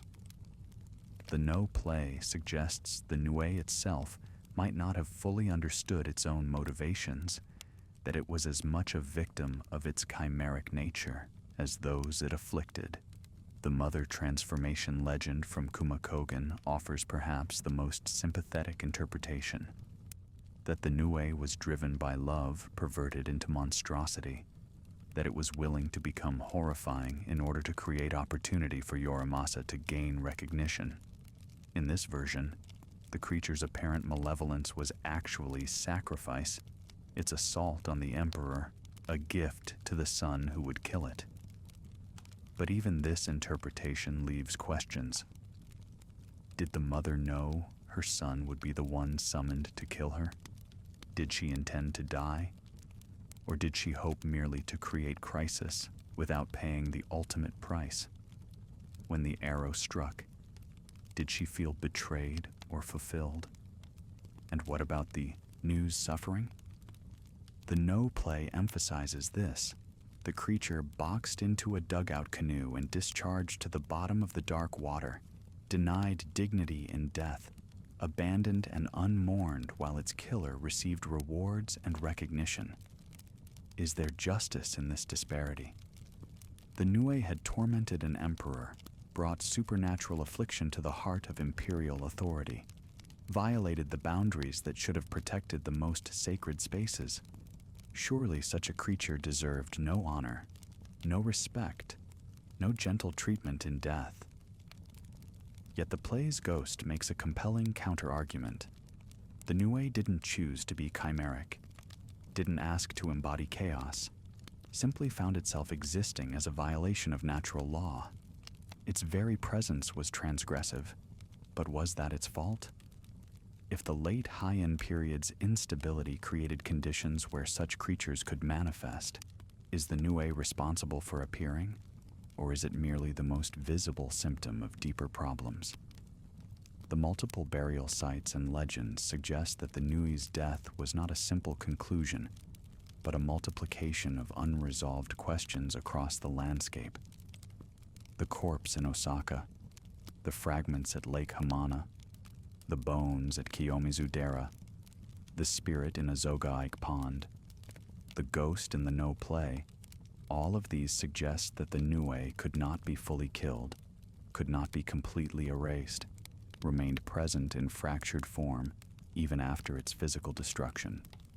Modern Japan still maintains the Nuezuka monuments, still performs Nue in no theaters, still tells the story to new generations. The creature remains part of cultural memory, not just as the monster Yorimasa killed, but as something more complex, a reminder that monsters serve functions, that chaos has its role, that some things cannot be fully resolved, but must be continuously negotiated. Visitors to the Nuezuka in Osaka still leave offerings, small coins, incense, flowers, rice. They do so not necessarily out of fear, but out of a kind of respect for what lies beneath, a recognition that the Nue was real in ways that transcend simple belief or disbelief. The mound is maintained, kept clear of excessive vegetation, marked so that people don't accidentally disturb it. The Meiji period's lesson was learned. Some graves should not be opened. Some spirits should not be provoked. Some questions should not be answered too definitively. The Nue persists because it represents something fundamental about the relationship between order and chaos, between authority and instability, between the categories we use to organize reality and the things that refuse to be categorized.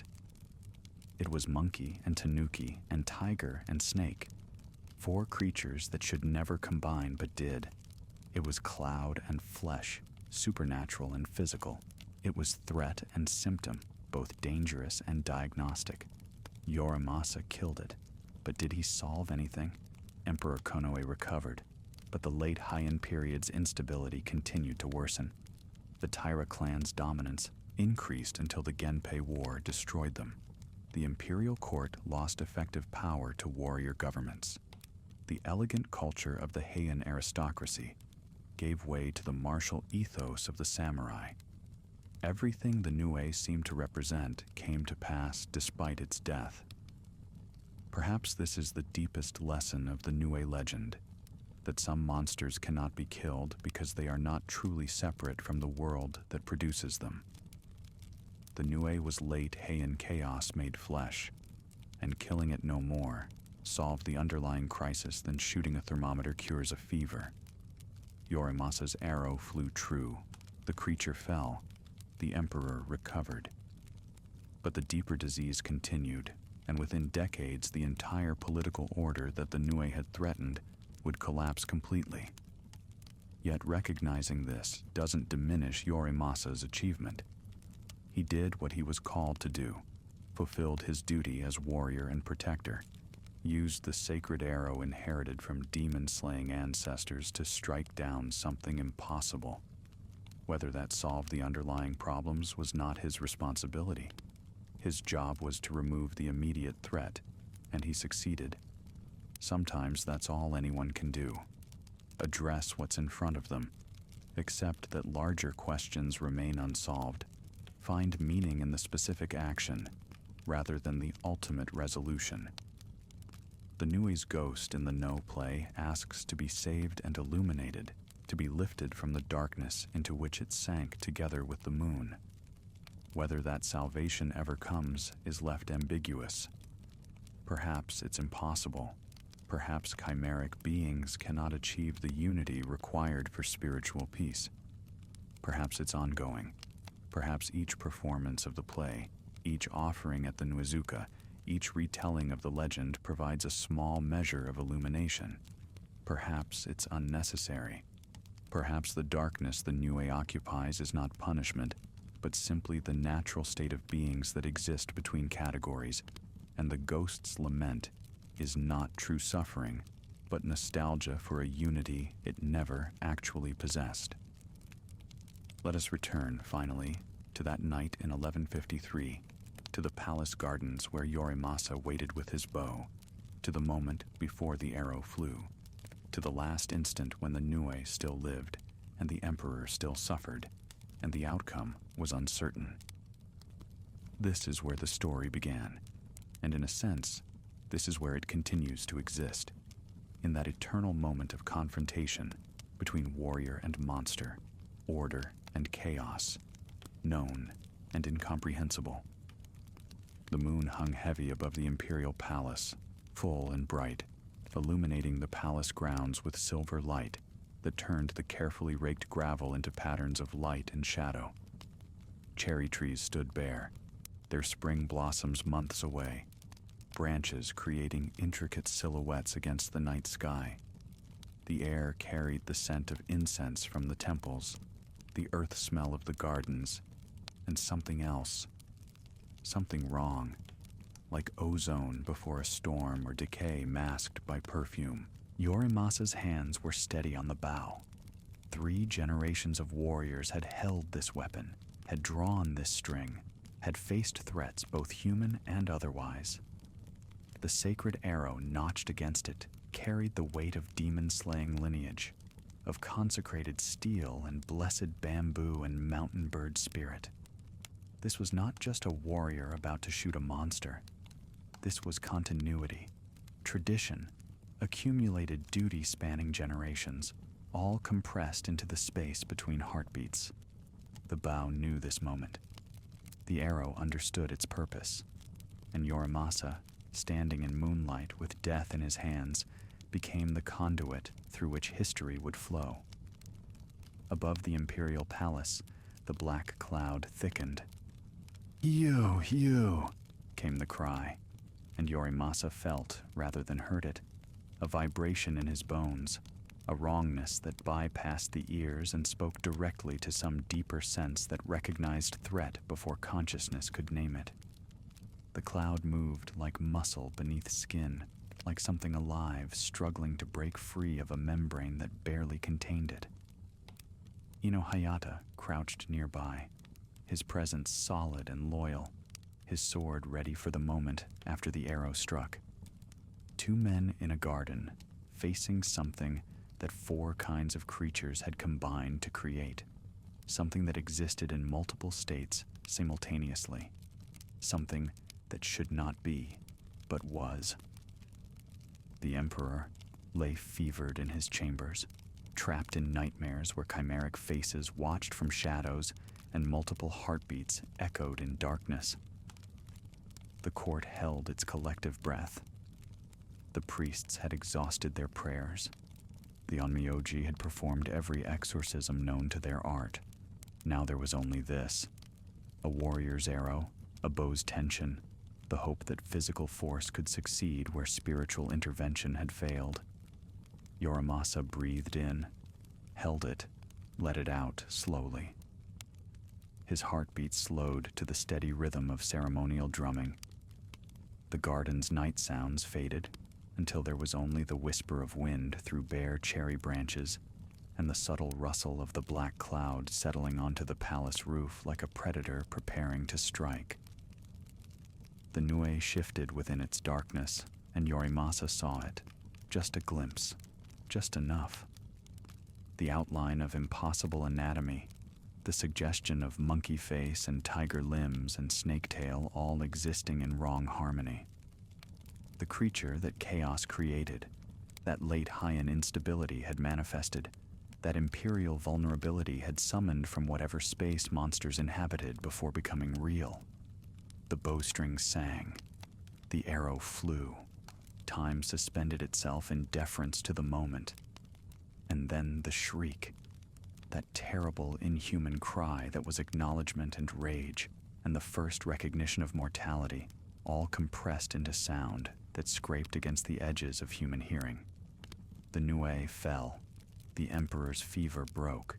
The black cloud dissipated. Ino Hayata's sword completed what the arrow began. The cuckoo called twice, then 3 times, and peace, temporary, fragile, real, returned to the palace grounds. But peace, as we know now, was not the end of the story. It was barely the beginning. The corpse floated down rivers, was buried in multiple locations, transformed into a horse, or remained fragmented across the landscape. The ghost lingered, lamenting its treatment, questioning its salvation. Yorimasa gained the sword Shishio, but eventually died in rebellion. His death poem speaking of fruitless life and sad endings.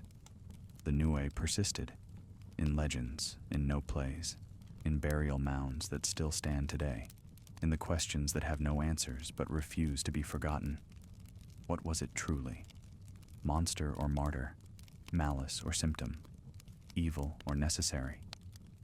The creature shot from the sky in 1153 continues to fall through Japanese cultural memory, its descent eternal, its landing forever postponed, its meaning always just beyond the edge of understanding. If you visit the Nuizuka today, you'll find a simple mound maintained by local residents who remember the legends even if they don't fully believe them. Grass covers the earth that covers the remains, or some of the remains, or the spirit of the remains, depending on which version of the story holds true in that moment. People leave offerings not out of fear, exactly, but out of respect for the mystery, acknowledgement that some questions should be honored rather than answered. The mound sits quietly in its location in Osaka, unremarkable to those who don't know its history, deeply significant to those who do. It's neither grand nor terrifying, just a small rise in the earth marked by a stone that tells, in characters many modern Japanese struggle to read, the story of the chimeric creature that once haunted an emperor and fell to a warrior's arrow. At night, when the moon is full, when the conditions are right, some people claim to hear something. Not the news cry exactly, but an echo of it, a memory of hue carried on wind that might be natural or might be something older. Whether these sounds are real or imagined, whether they come from the mound or from the listener's expectations, whether the Nue truly rests beneath the earth or continues its eternal fragmentation across the landscape, these questions remain open. The No play continues to be performed in theaters throughout Japan, actors donning the ghost's mask and giving voice to the creature's lament. Audiences watch the slow, deliberate movements, hear the formal poetry describing the dugout canoe and the dark water, witness the ghost sinking together with the moon while begging for salvation and illumination. Some performances end with hints of peace achieved. Others suggest the descent continues. All preserve the essential mystery. Yorimasa's story is taught in schools as part of the Genpei War's history, though his death at Uji Bridge receives more attention than his shooting of the Nue. The sword Shishio was lost at some point over the centuries, perhaps destroyed in one of Japan's many wars, perhaps hidden in a collection, perhaps simply misattributed until its provenance was forgotten. The physical sword may be gone, but the idea of it remains. The Lion King blade, the Emperor's gift, the reward for killing monsters. And the Nue itself? The creature exists now primarily as story, as cultural memory, as the answer to questions about what happens when order falters and chaos takes physical form. Children learn about it as one of many yokai in Japan's rich folklore. Scholars debate its symbolic significance in understanding late Heian period anxieties. Artists continue to depict it, each interpretation slightly different, sometimes emphasizing the monkey face, sometimes the tiger's ferocity, sometimes the snake's sinister coiling, sometimes the overall wrongness of the chimeric combination. The legends multiply rather than consolidate.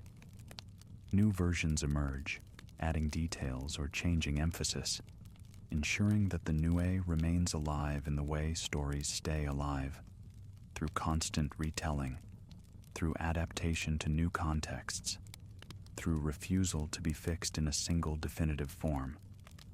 Like the creature itself was chimeric, the story about the creature is chimeric, composed of incompatible versions that somehow all remain true. Late at night, in the quiet hours between midnight and dawn, when the boundaries between waking and dreaming grow thin, it's easy to understand why the Nui persists. These are the hours when the impossible seems possible, when the ordered categories of daylight dissolve into something more fluid and uncertain.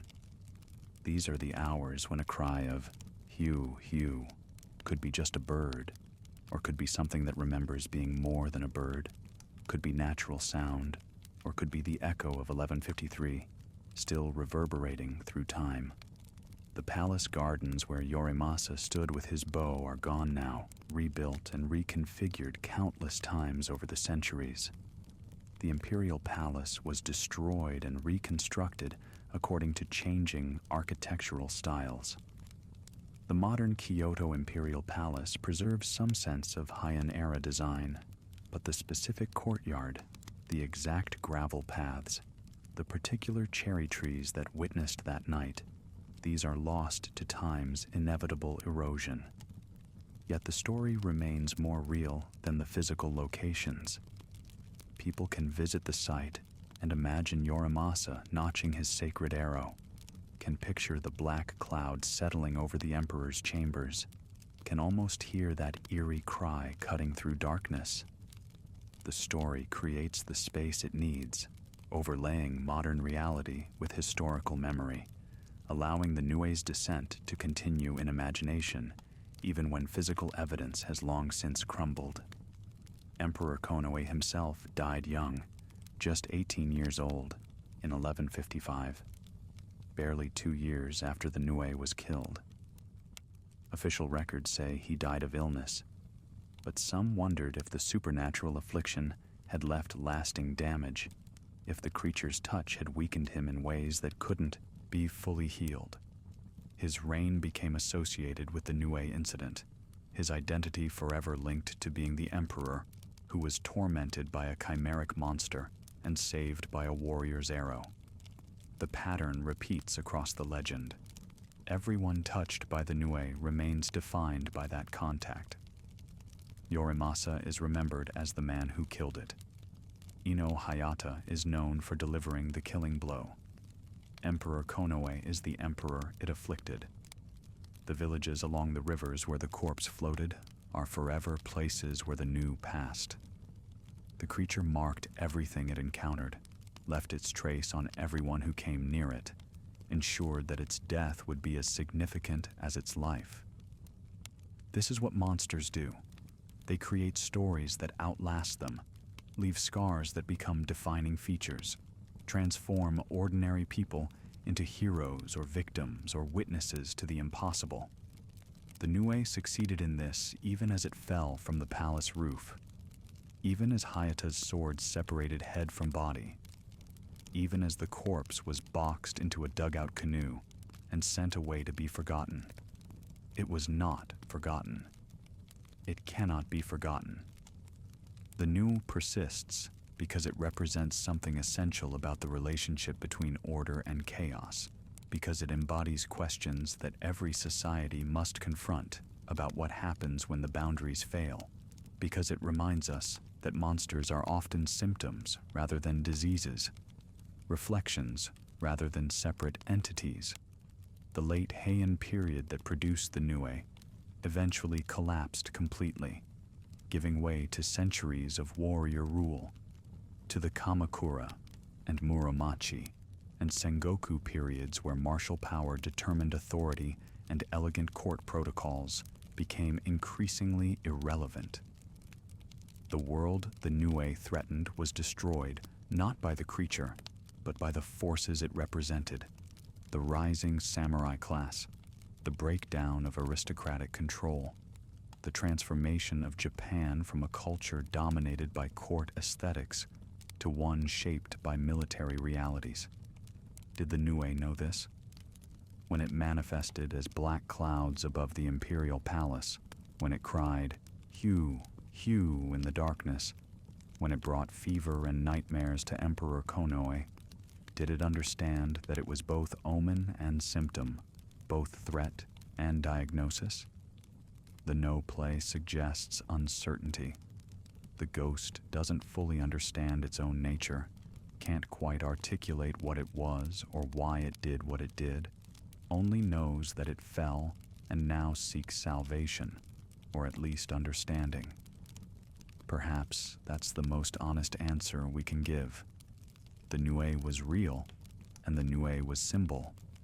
It existed physically enough to be shot and killed, and it existed metaphorically as the manifestation of an era's anxieties. It was monster and martyr, evil and necessary, comprehensible and utterly alien. All these versions are true simultaneously, just as the creature itself was simultaneously monkey and tanuki, and tiger and snake. Yorimasa's arrow flew true through moonlit darkness, struck the impossible target, brought down the creature that should not have been but was. The emperor recovered. The court celebrated. The sword Shishio was bestowed. History recorded the deed. But the deeper questions, what the Nue truly was, why it appeared, whether killing it solved anything, these remain unanswered, suspended in the same liminal space the creature itself occupied, neither fully resolved nor completely mysterious. And so the Nue continues to fall, continues to sink into darkness together with the moon, continues to beg for salvation and illumination across the centuries. Its ghost appears in no theaters. Its remains rest in multiple burial mounds. Its spirit might have become a horse, or might have returned to the pond where transformation began. All versions are true, because the Nue exists now in story, rather than flesh, and stories can be many things at once without contradiction. The night deepens around you as you contemplate these mysteries. The moon that illuminated Yorimasa's shot continues its eternal cycle, waxing and waning, casting silver light on gardens where cherry trees bloom in spring and stand bare in winter. The rivers that carried the Nue's corpse still flow from Kyoto toward the sea, still marking boundaries and providing passage, still serving as pathways between worlds. Somewhere in Osaka, the Nuazuka sits quietly in darkness, grass rustling in wind that might carry echoes of ancient cries. Somewhere in Eihime, a Zoga-Ike pond reflects moonlight, its depths holding whatever remains of a mother's transformation and sacrifice. Somewhere around Lake Hamana, place names preserve the memory of where a monster's body parts fell. Somewhere in every retelling, Yorimasa draws his bow and releases the sacred arrow, and the Nue falls again, forever falling, eternally descending into the darkness that birthed it. The story has no ending because some stories aren't meant to end. They're meant to continue, to be retold, to adapt and transform while preserving their essential mystery. The Nue lives on in this way, not as creature, but as question, not as monster, but as meditation on what monsters mean, not as threat, but as reminder that the boundaries we trust to protect us are more permeable than we'd like to believe. Sleep now, as Emperor Kono finally slept after the Nue's death, peacefully, without nightmares, freed from the terrible weight of supernatural affliction. Let the story carry you into rest. Let the questions remain unanswered. Let the Nue continue its eternal fall through darkness together with the moon, forever seeking the salvation and illumination that may or may not ever come. The palace gardens are quiet. The arrow has flown. The creature has fallen. The emperor sleeps. And you, listening to this tale across centuries of retelling, across the boundary between history and legend, can rest now too, secure in knowing that some monsters have been faced, some arrows have flown true, some impossible targets have been struck. The Nue's cry fades into silence. The black cloud dissipates. The cuckoo's call signals peace, and the long night of 1153 finally, eternally, peacefully ends.